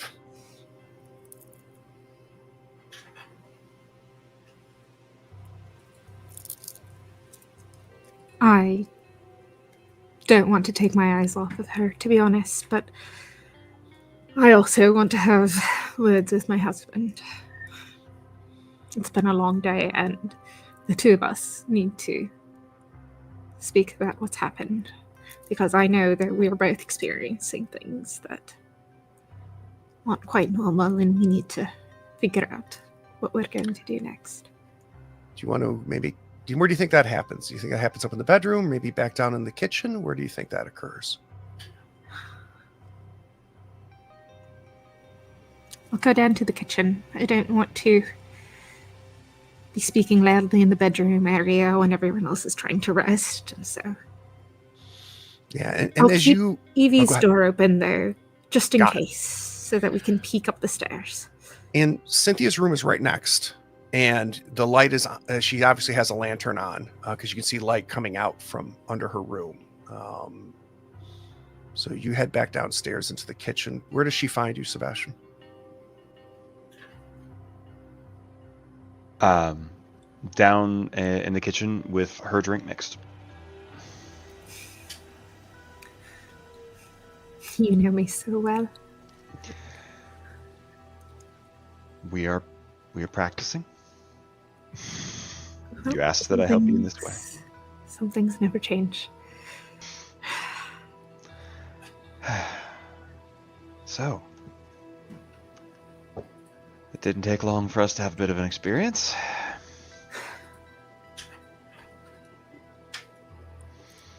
I really wanted this to be a fresh start for us. I know, honey. But the people and Evie and these woods and the children, and I just... What are we going to do, Sebastian? I mean, hopefully sleep a little tonight. Menzies mentioned we might even be able to make a profit off of, cutting down those woods. Maybe we need a bit more space between us and the woods. I don't know. I have to assume it's, some community of travelers that are out there, and I'm going to be optimistic to say that this is a great and messy misunderstanding. Who lets their children play in the woods all day? How did it even take all day? That's the part I don't understand. Wait. So in the woods, I lost track of time. I think the doctor planted this idea in my mind, but I think I may have bumped my head. Probably should have gotten checked out while I was here. And, honey, I think I may have been out for a little while in there. It's nighttime when I came out. I definitely didn't think I was in there for that long. I'm sorry I was gone that long. Must have been terrifying. I must have lost track of time too, because it didn't even feel like it was all day, and I think Menzies would have told me if I had bumped my head, but surely it doesn't feel like it. This is strange. This is so strange, and I thought we were getting away from the strange and getting back to normal. Yeah. There's a normal here. There has to be a normal here. Everyone has their normal. And we're trying to build a new normal. It takes your hands. I think we still can. We're strong enough. Evie's strong enough. Look at her. She's up there. She's sleeping. She's had a crazy day like this, and now she's just sleeping like our baby little girl. Children are always so much more resilient than we give them credit for. Perhaps you're right. Tomorrow's a new day, and we'll see what it will bring. How well do the two of you sleep? Terribly. Yeah, I don't. I'm up Absolutely. checking books. I keep waking up and peeking into Evie's room to make sure that she's still there. And I think every time you do, the light is on in the other room where I'm flipping through books trying to go for any stories of losing track of time or circular marks. Let's do a little investigate action there. That's interesting. I'm approaching it from, I'm thinking there might be some sort of cultural tradition, some sort of game or some other thing, or stories of... What strikes me about Sebastian, you tell me if I'm right here, which is I think what makes me think you would have these books, is that when the decision was we're going to move to Scotland, I can imagine Sebastian just buying everything, right? Get every book. I need to be an expert on this now. I get that vibe. So I think you have these books. Yeah, he's in, learn to tell between a tartan and a plaid. Yeah, he's a true academic. So, a human die, definitely. Okay. Investigate. And since this is so close to my daughter, I am using insight. And I Okay, think you definitely use occupational. occupation. No question. Yeah. Yeah, Okay. this type of research is something that you would always do as an academic, not to mention a novelist. Yeah. So technically you have to write a novel to be a novelist. Ouch. In progress. In progress. Okay. From the GM. Wow. Us and the twos today. Yeah. So you find, so in America there were always fairy tales, right? And it's my understanding that you would often write tales for Eveine to read at night, and you would write them very much in kind of the more British and English tradition of relatively light fairy tales, and the supernatural that would be encountered in that tradition, generally speaking, were helpful. Fairies had little wings, things like that. You're discovering as you go through this that Scottish fairy tales are fucking dark, like real dark. There's a lot of sacrificing. There's a lot of monkey's paw type punishments and twists and tales. Really don't know what's up with the kid stuff, but there's a lot of kid stuff, a lot of kids being hurt and abducted, just dark. So you don't find anything that's directly akin to what you're encountering here, but I think your big insight is just how dark these tales that are told to children in Scotland are in that tradition. And I think that's what's causing the insight roll is it's not folkish. It's dark. So give me a quick insight. Your insight is currently 3.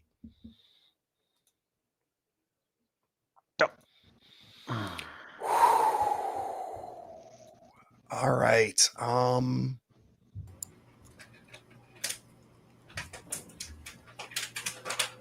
Will we even make it to episode 2 at this rate? What?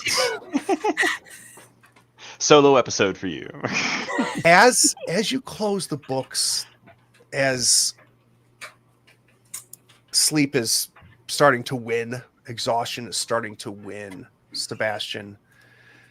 You've been reading for hours. It might be 4 or 5 a.m. at this point. What do you understand now that you didn't understand before?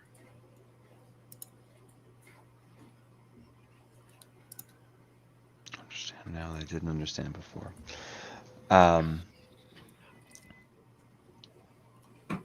Mushrooms.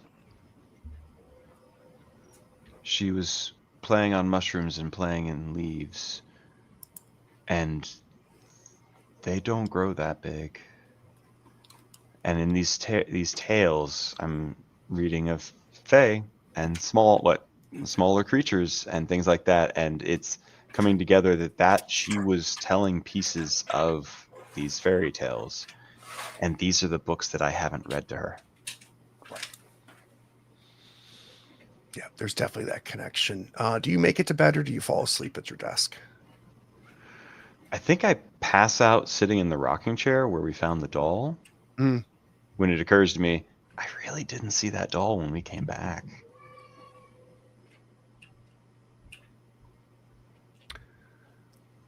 Let's cut to morning.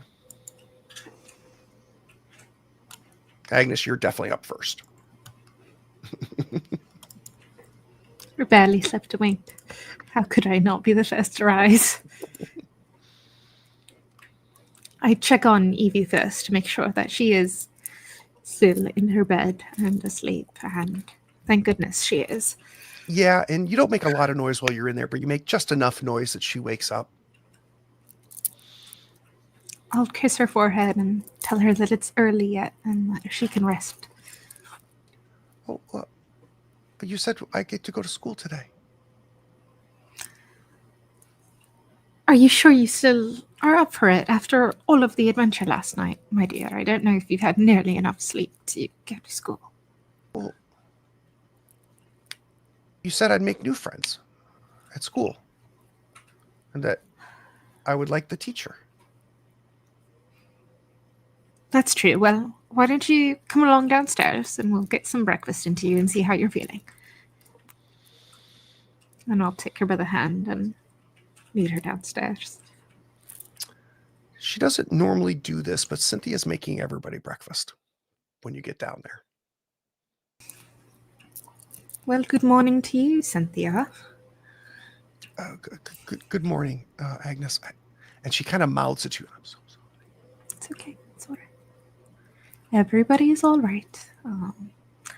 And I know that Evie can pick up on her anxiety, so I will walk over to Cynthia and put my arm around her in a sisterly way and say, last night was a long night, but we made it to today, and today is going to be a good day. It's Evie's first day of school. She's okay. She's okay. She's all right. And I'll pat her reassuringly, so that she knows that not only is Evie okay, but I'm not upset with her either.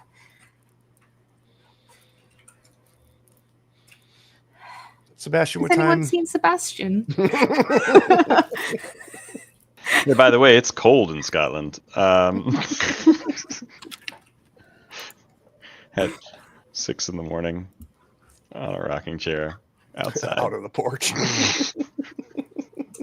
I think I am out cold until Agnes comes and gets me. Yeah, you finally find him out on the front porch. Agnes, is Sebastian want to drink? No. Of the two of us, I'm more likely to need a strong beverage at the end of the evening. He's a creative, he doesn't like it muddling with his mind. So he's asleep on the porch. I'll walk up to him and shake him gently by the shoulder. Sebastian. Oh, bright. Okay. Have you been out here all night? Covered with dew. Oh, I was, how's Evie? She's just fine. We were hoping you would join us for breakfast. Yep. If you're not up for it, Creaks up out of the chair. We need a new chair. Okay. You were out here all night, weren't you? No, I was I was at the books. I was trying to make sense of all this, and The stories again. yes, the stories again. I know. You know what?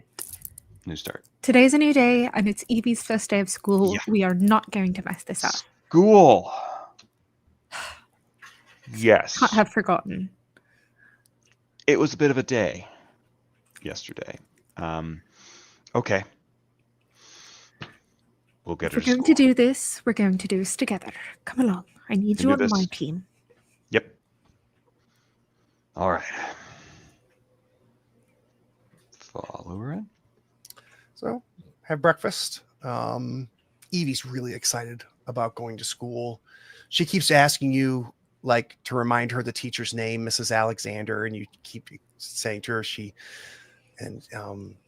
what does Mrs. Alexander look like? You have no idea. You've exchanged a letter or two, maybe. We've never met her, dear, but I bet she will look like a kind lady who is ready to teach you all about the world and introduce you to so many new friends at school. You don't really see much of Menzies, but he's working as you kind of go out. He's prepped the horse and wagon for you. So it's there waiting. The horse is tied. The wagon's ready. Is it going to be just the two of you, the three of you? Who's heading into town?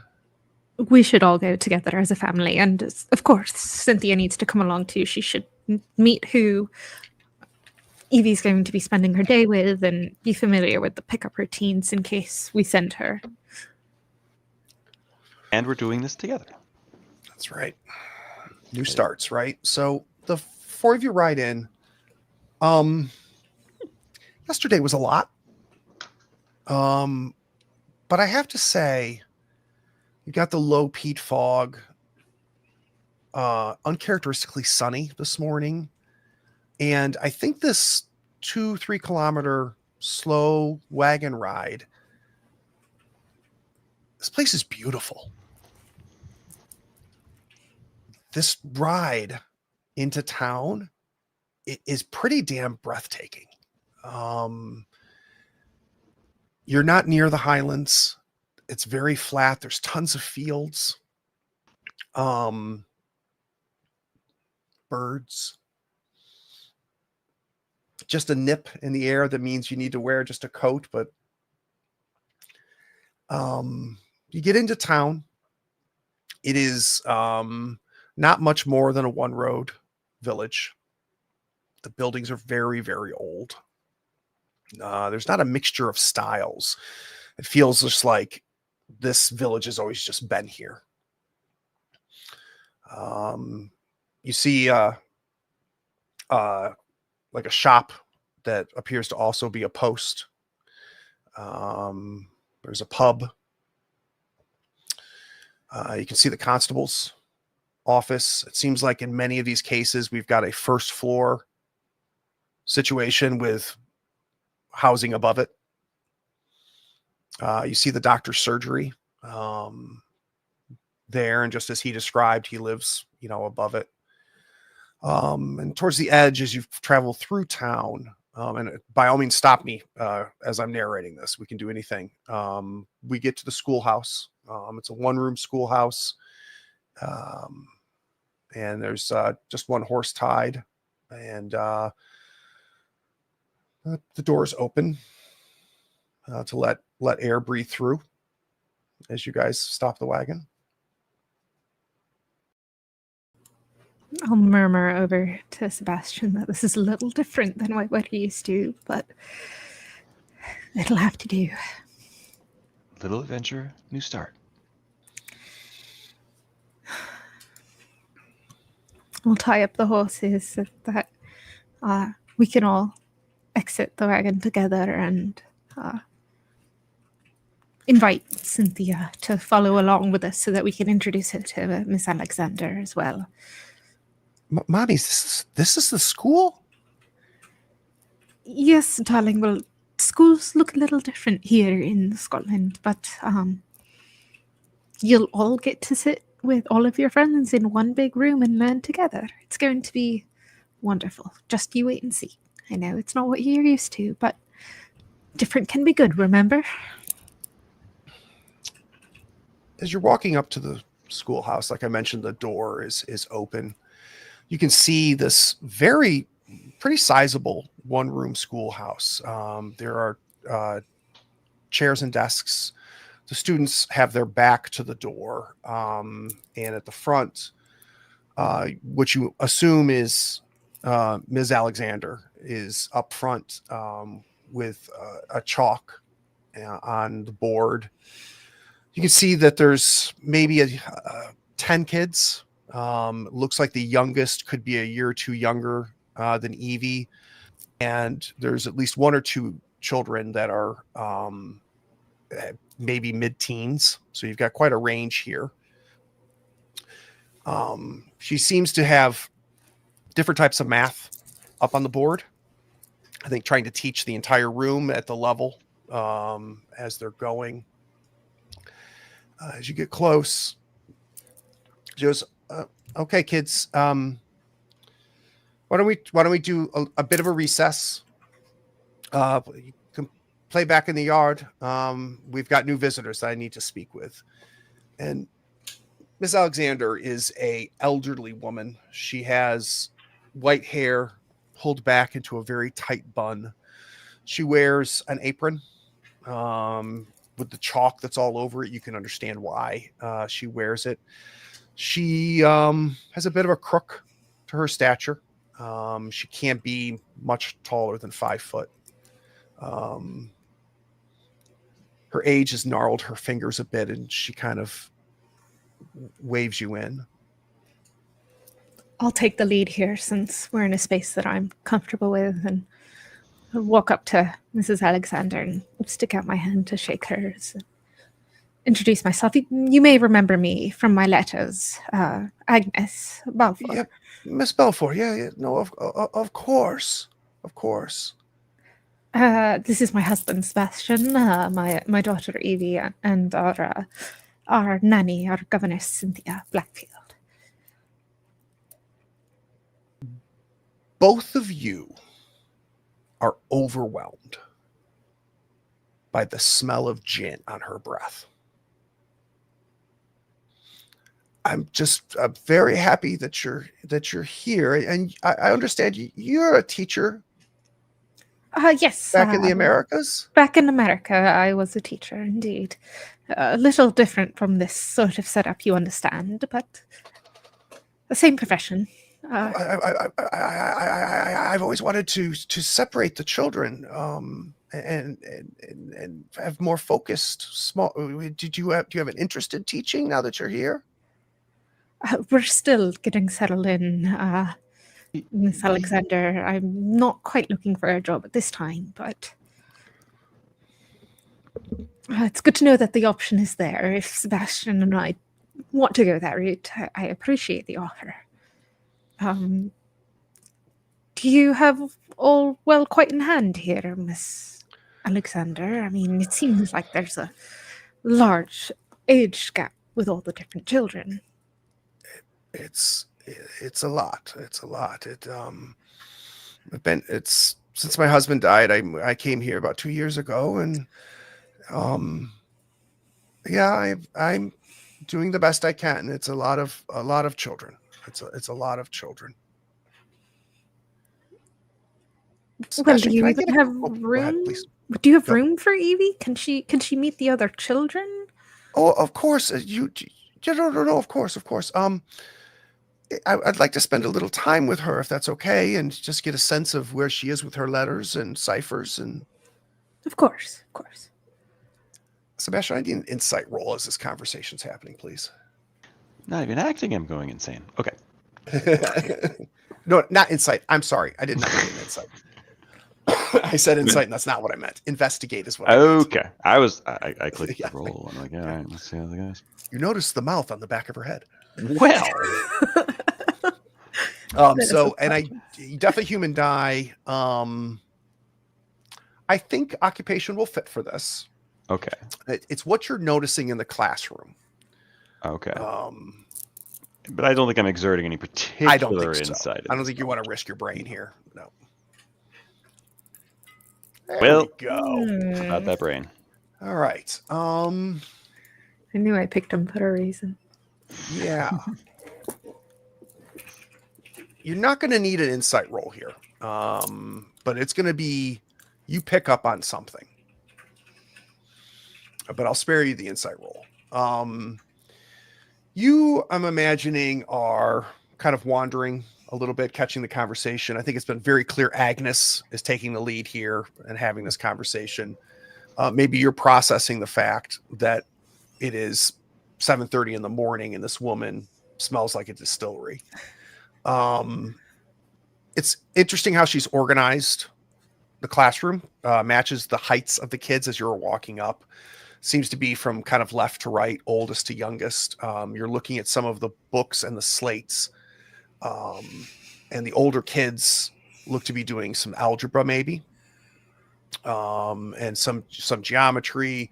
You get, go down, it goes down to division, to multiplication. You can just go from left to right down to basic, write your numbers.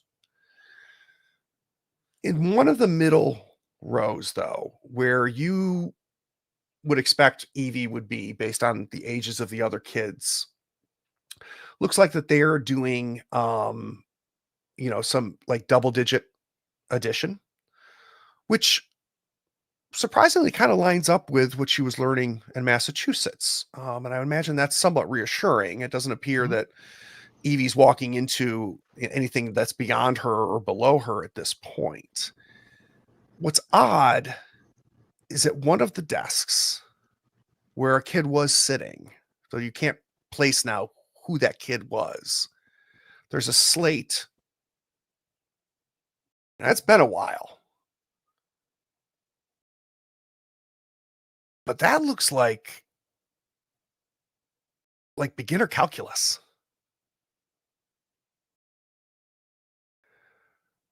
Where this child is graphing solutions to equations.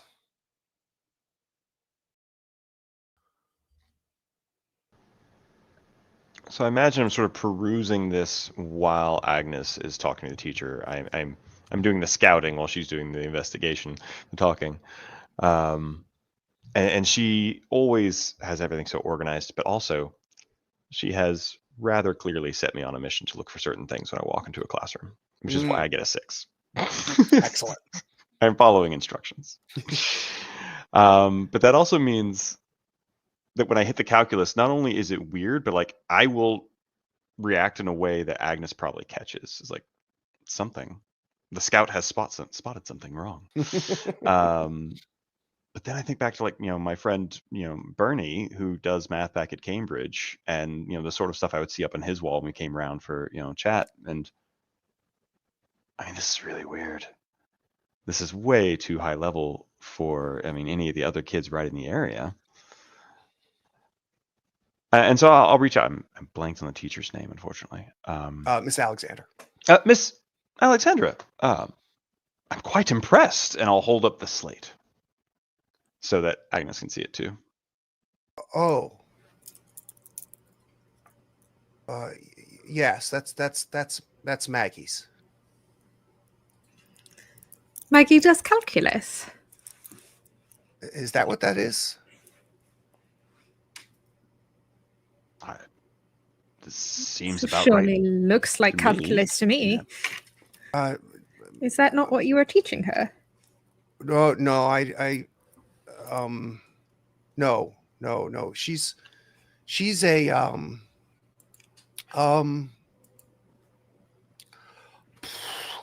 she's a special girl.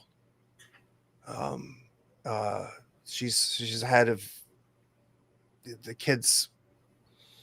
She's ahead of there's children here twice her age, and she's ahead of them. She's and she keeps looking outside at the kids playing, and she turns back to you and she goes, she's just a bit odd.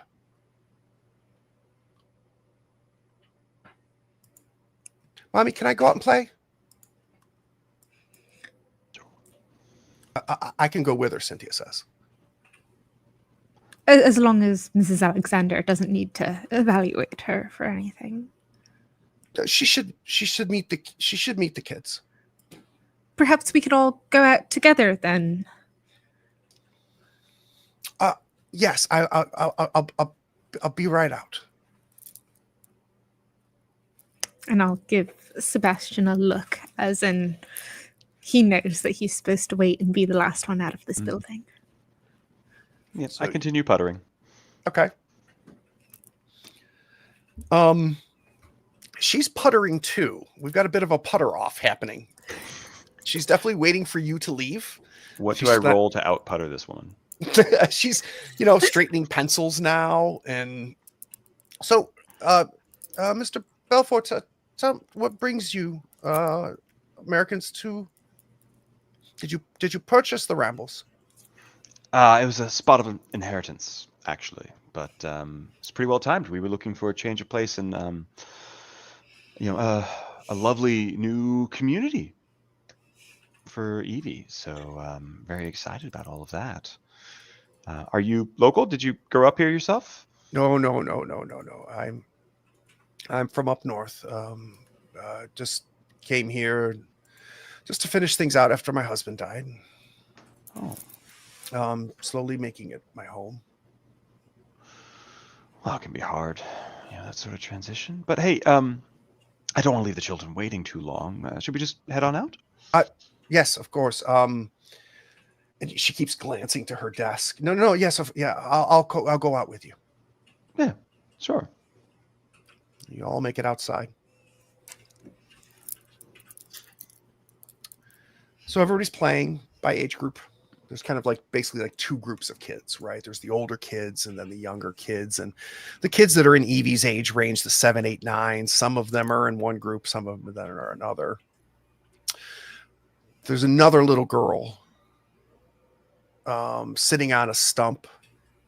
She's got tight braided black ponytail hair that goes down past her shoulder. She's got wide but dark eyes. And a very round face, and she's just sitting by herself watching all the children play.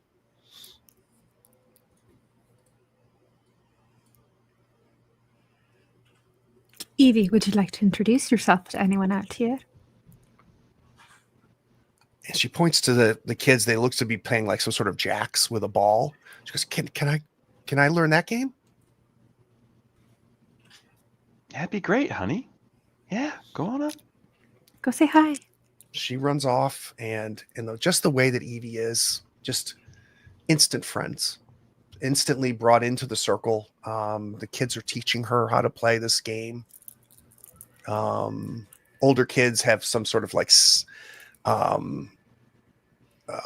game with a ball that like a form of maybe of a dodgeball, but not as violent. That's what the older kids seem to be doing. I sneak a little quick back rub to Agnes. Watching the kid play. Okay, yeah. Mrs. Alexander, is there anyone here that we should meet or anything that we should be aware of? No, the kids are good here. I will keep an eye on Maggie, of course, and she gestures to the kid sitting by herself. And it looks like your little one is folding in just fine. She tends to do that. We brought her primers back from school in America, just so that you'd have a reference point for where she's at academically. Oh, right. No, of course. We could, if you brought them, if we could just leave them at the desk. Do you want her to finish the day here? If you're comfortable with that, we'd love her to get a chance to get immersed here and start making some friends. Please, school finishes at 3 if you want to come get her. All right, we'll be back at 3:00 then. 3:00 sharp. Right, Cynthia?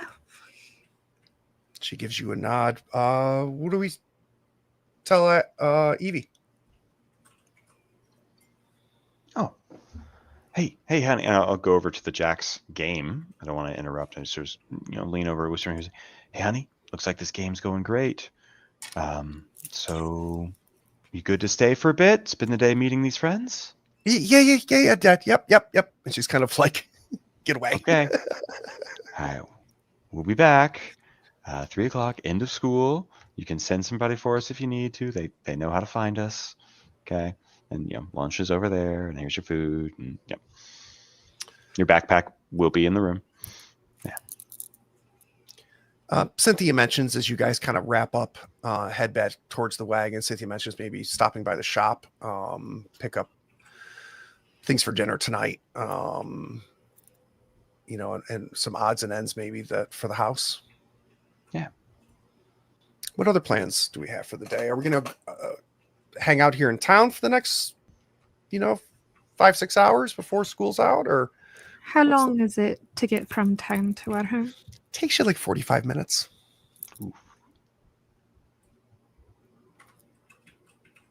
It would be good to meet the locals, and the day is already half gone by the time we made it in and got her settled down. Yep. I'm knackered, but yeah, that makes sense. Maybe there's coffee? Cafe? Bar? Coffee? I don't know if this town's large enough for a restaurant, my dear, but perhaps we'll see. I suppose I could do tea. Let's start with the shops and see what we can find.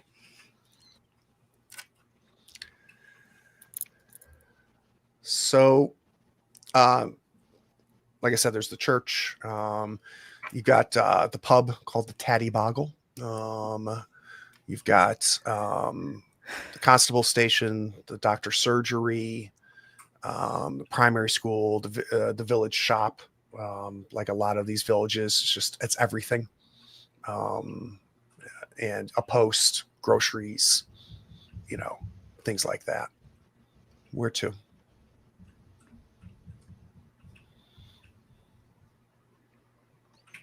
The grocer. Got peanut butter on the mind. That's true. That's true. We definitely need to take care of that. So you get to the grocer. Literally says village shop on the above the door. And there's an older man behind the counter as the little bell rings as you enter. He's tall, thin, maybe just a tad older than the doctor. Bit of a straight back to him, though. Immediate friendly smile. And he goes, "You must be the Belfours." Our reputation precedes us. A little bit of celebrity doesn't hurt. Don't often get new residents here at Cullingstone. I'm sorry. Comes out from behind the counter, offers his hand first to you, Sebastian, says, "Kayla Merskin. My wife and I own the village shop here. I, of course, will start an account for you. If there's something that I don't have that you would want on the regular, you just let me know, and I will begin to carry it for you. It's good you're here." Good to have friends in high places, Mr. Mercer. Pleasure to meet you as well. And I'll kind of butt in and introduce myself as well and shake his hand. Yes, and it seems more of an oversight than a gender role thing for him, but yes, he shakes your hand. And doesn't seem bothered by your assertiveness either. Says, of course, yeah, like I said, if you need anything, did I understand that you have a daughter? We do. Evie just started her first day at school down the street with Miss Alexander. So she's at the school. At this very moment. Wonderful. If you have questions, let me know. You tell me what you need. Well, we definitely need a grocery stock up. And kind of gestures to the what counts as the grocery there. There's maybe 2 shelves worth of canned goods. And then there's a little bit of produce. He's got a very tiny meat counter, mostly smoked and salted meats in it. Go ahead. No, ma'am. I was going to say I'm puttering among the shelves, looking just a little bit dazed. You investigating for peanut butter? Yeah, and I don't want to roll for this, but the one thing that's interesting is there is a little tiny table in the back corner of the shop where there seems to be like papers and pencils. It's kind of like a kid's table, it looks like. Nothing written on the papers. Mr. Mercer, do you have a child as well at the school? Oh, yeah, yes. My daughter goes here. He's probably 65 years old.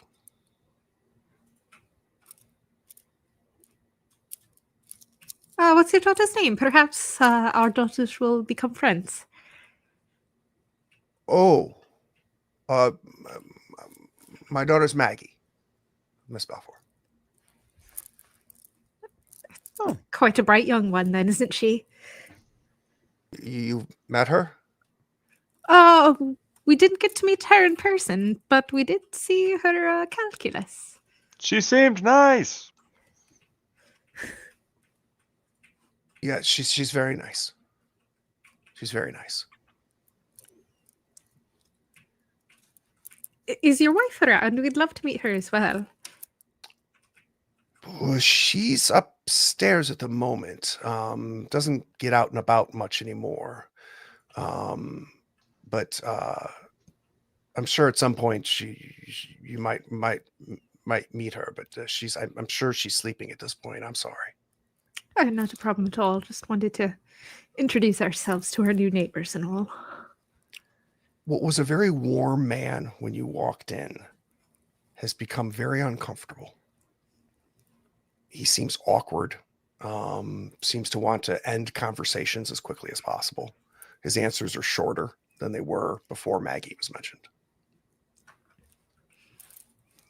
I think we can take a hint and gather up the groceries that Sebastian selected. I think Sebastian's not good at taking too many hints right now.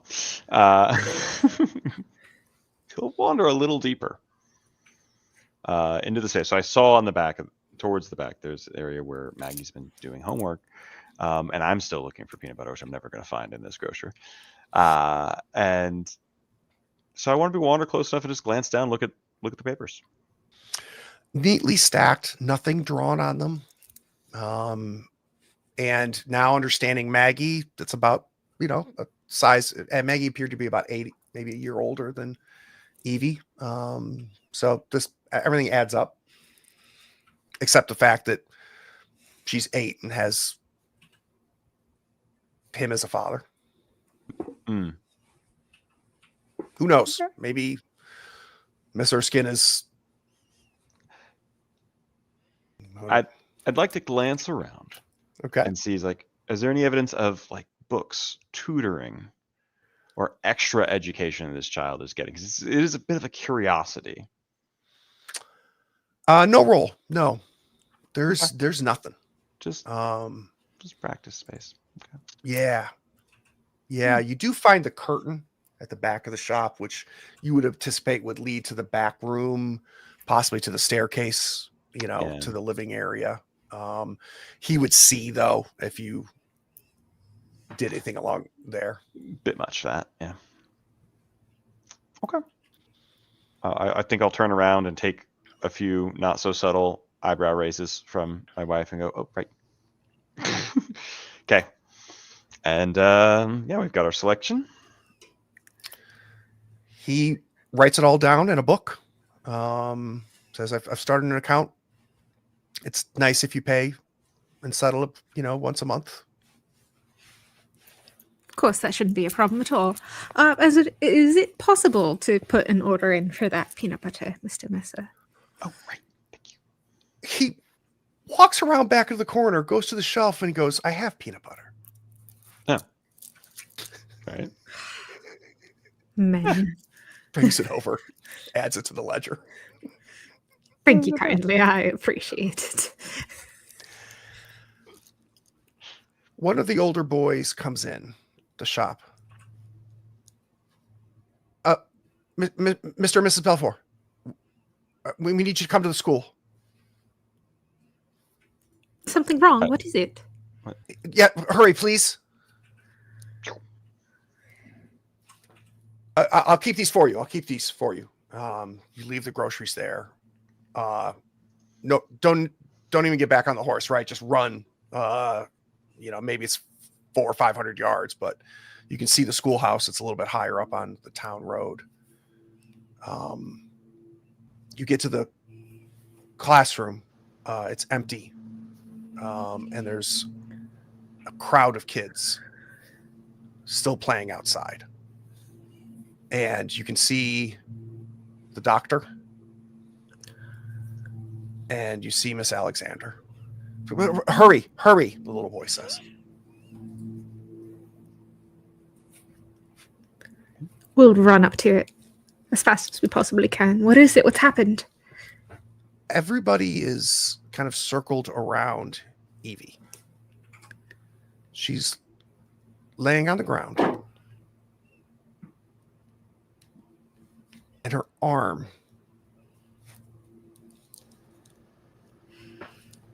It's twisted in a very unnatural way.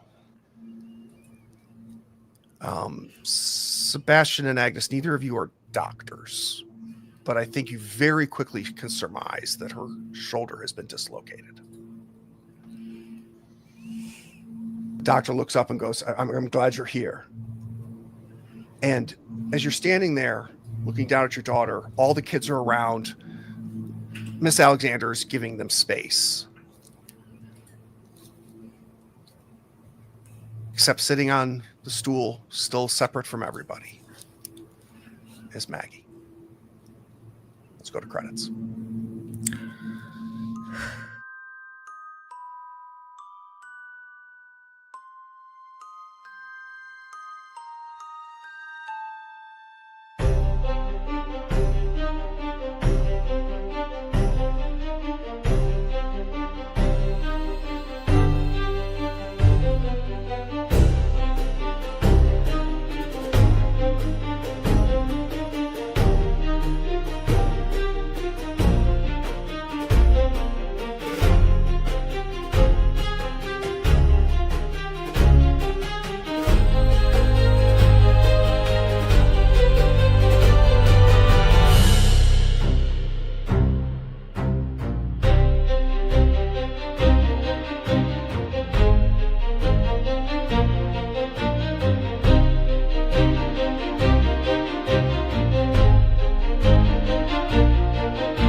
All right, so the good news is we're playing again on Thursday, which is very exciting.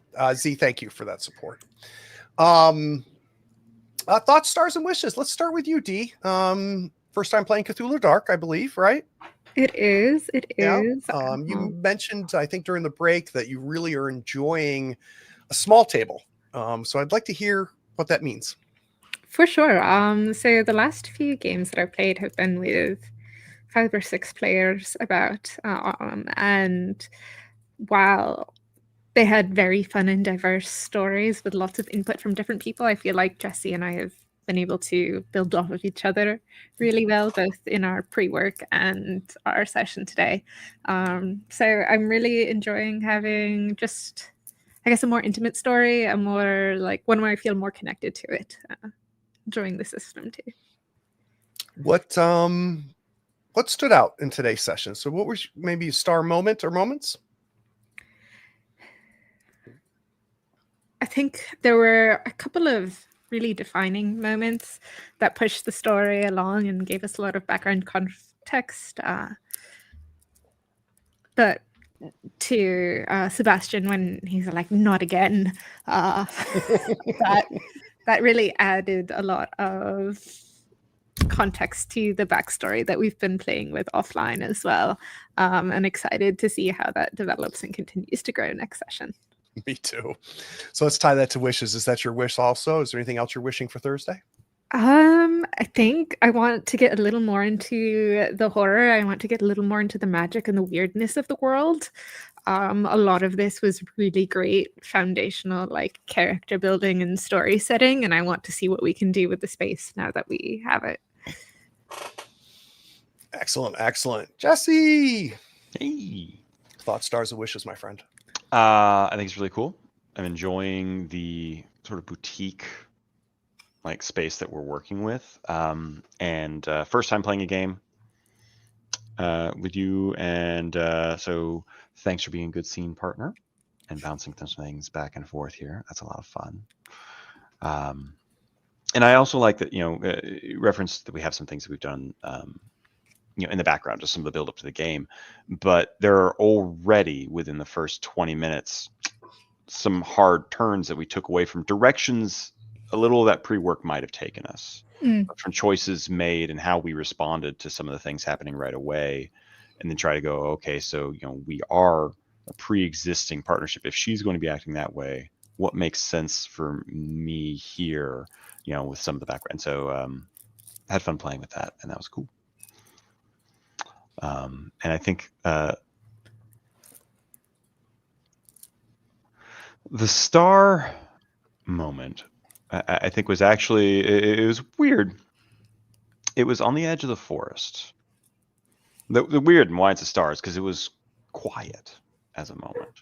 It wasn't a big, didn't feel like a huge shift to the storyline, but I think it was a defining moment. It was the edge of the forest. The man has run in, left Agnes back there. And then another man says, okay, and you're like, yes, hold the light for me. Then, and we joked at one point, pulled out for a second to joke about earrings and jacket, but that could totally be read as like, yeah, you're taller than me, but I'm going in there. So, like, yes. Okay, Ripley, go get your kid. Let's do this. Yeah, I'm loving the characters that are emerging here for reals. Wishes for Thursday.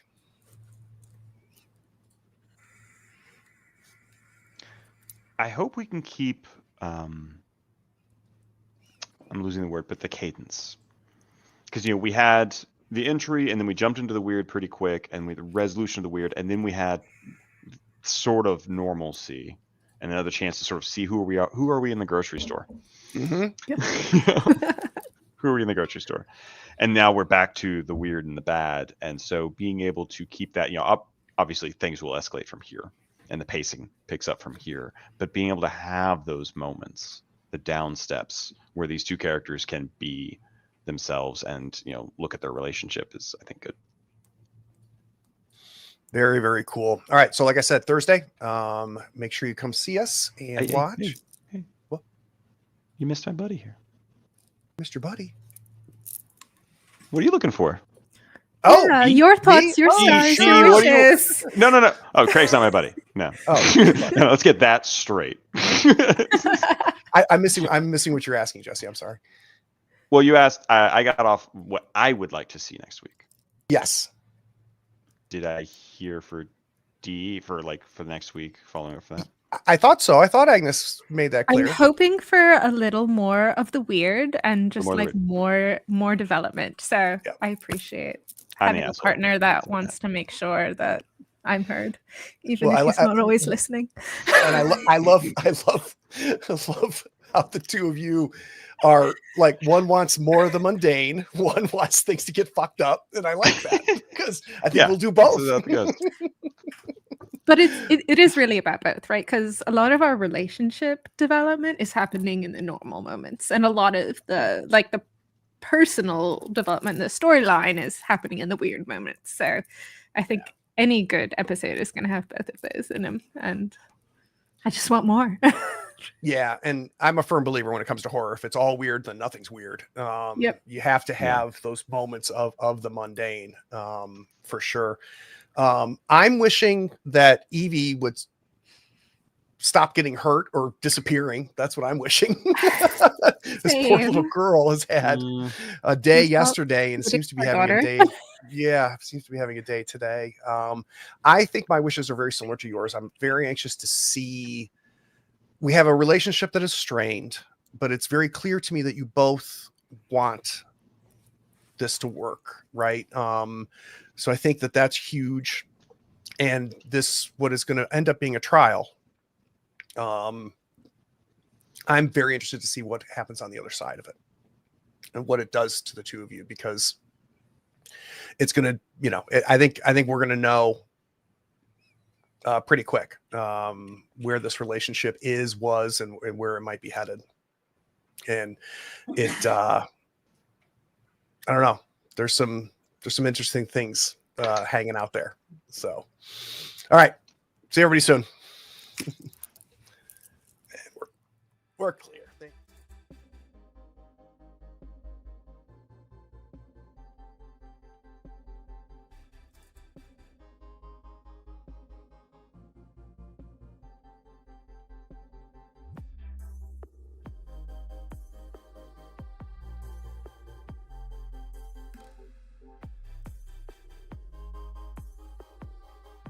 Howdy, friends. Thank you for watching. All our content is archived and organized in playlists on the Third Floor Wars YouTube channel. Check it out. And if you could like, follow, subscribe, and even set your notifications to this channel on YouTube and Twitch, we'd appreciate it, and it'll make sure that you catch all of our content. I talk with creators, designers, and experts across the gaming landscape in every episode of our podcast, Tabletop Talk. Open up your favorite podcatcher and search for Tabletop Talk from Third Floor Wars. Support your creators. They make the content you love, and it's your support that makes it happen. If you want to help us, go to Third Floor Wars on patreon.com, and you can help us for as little as $1 a month. Thanks again. We'll see you next time. Take care.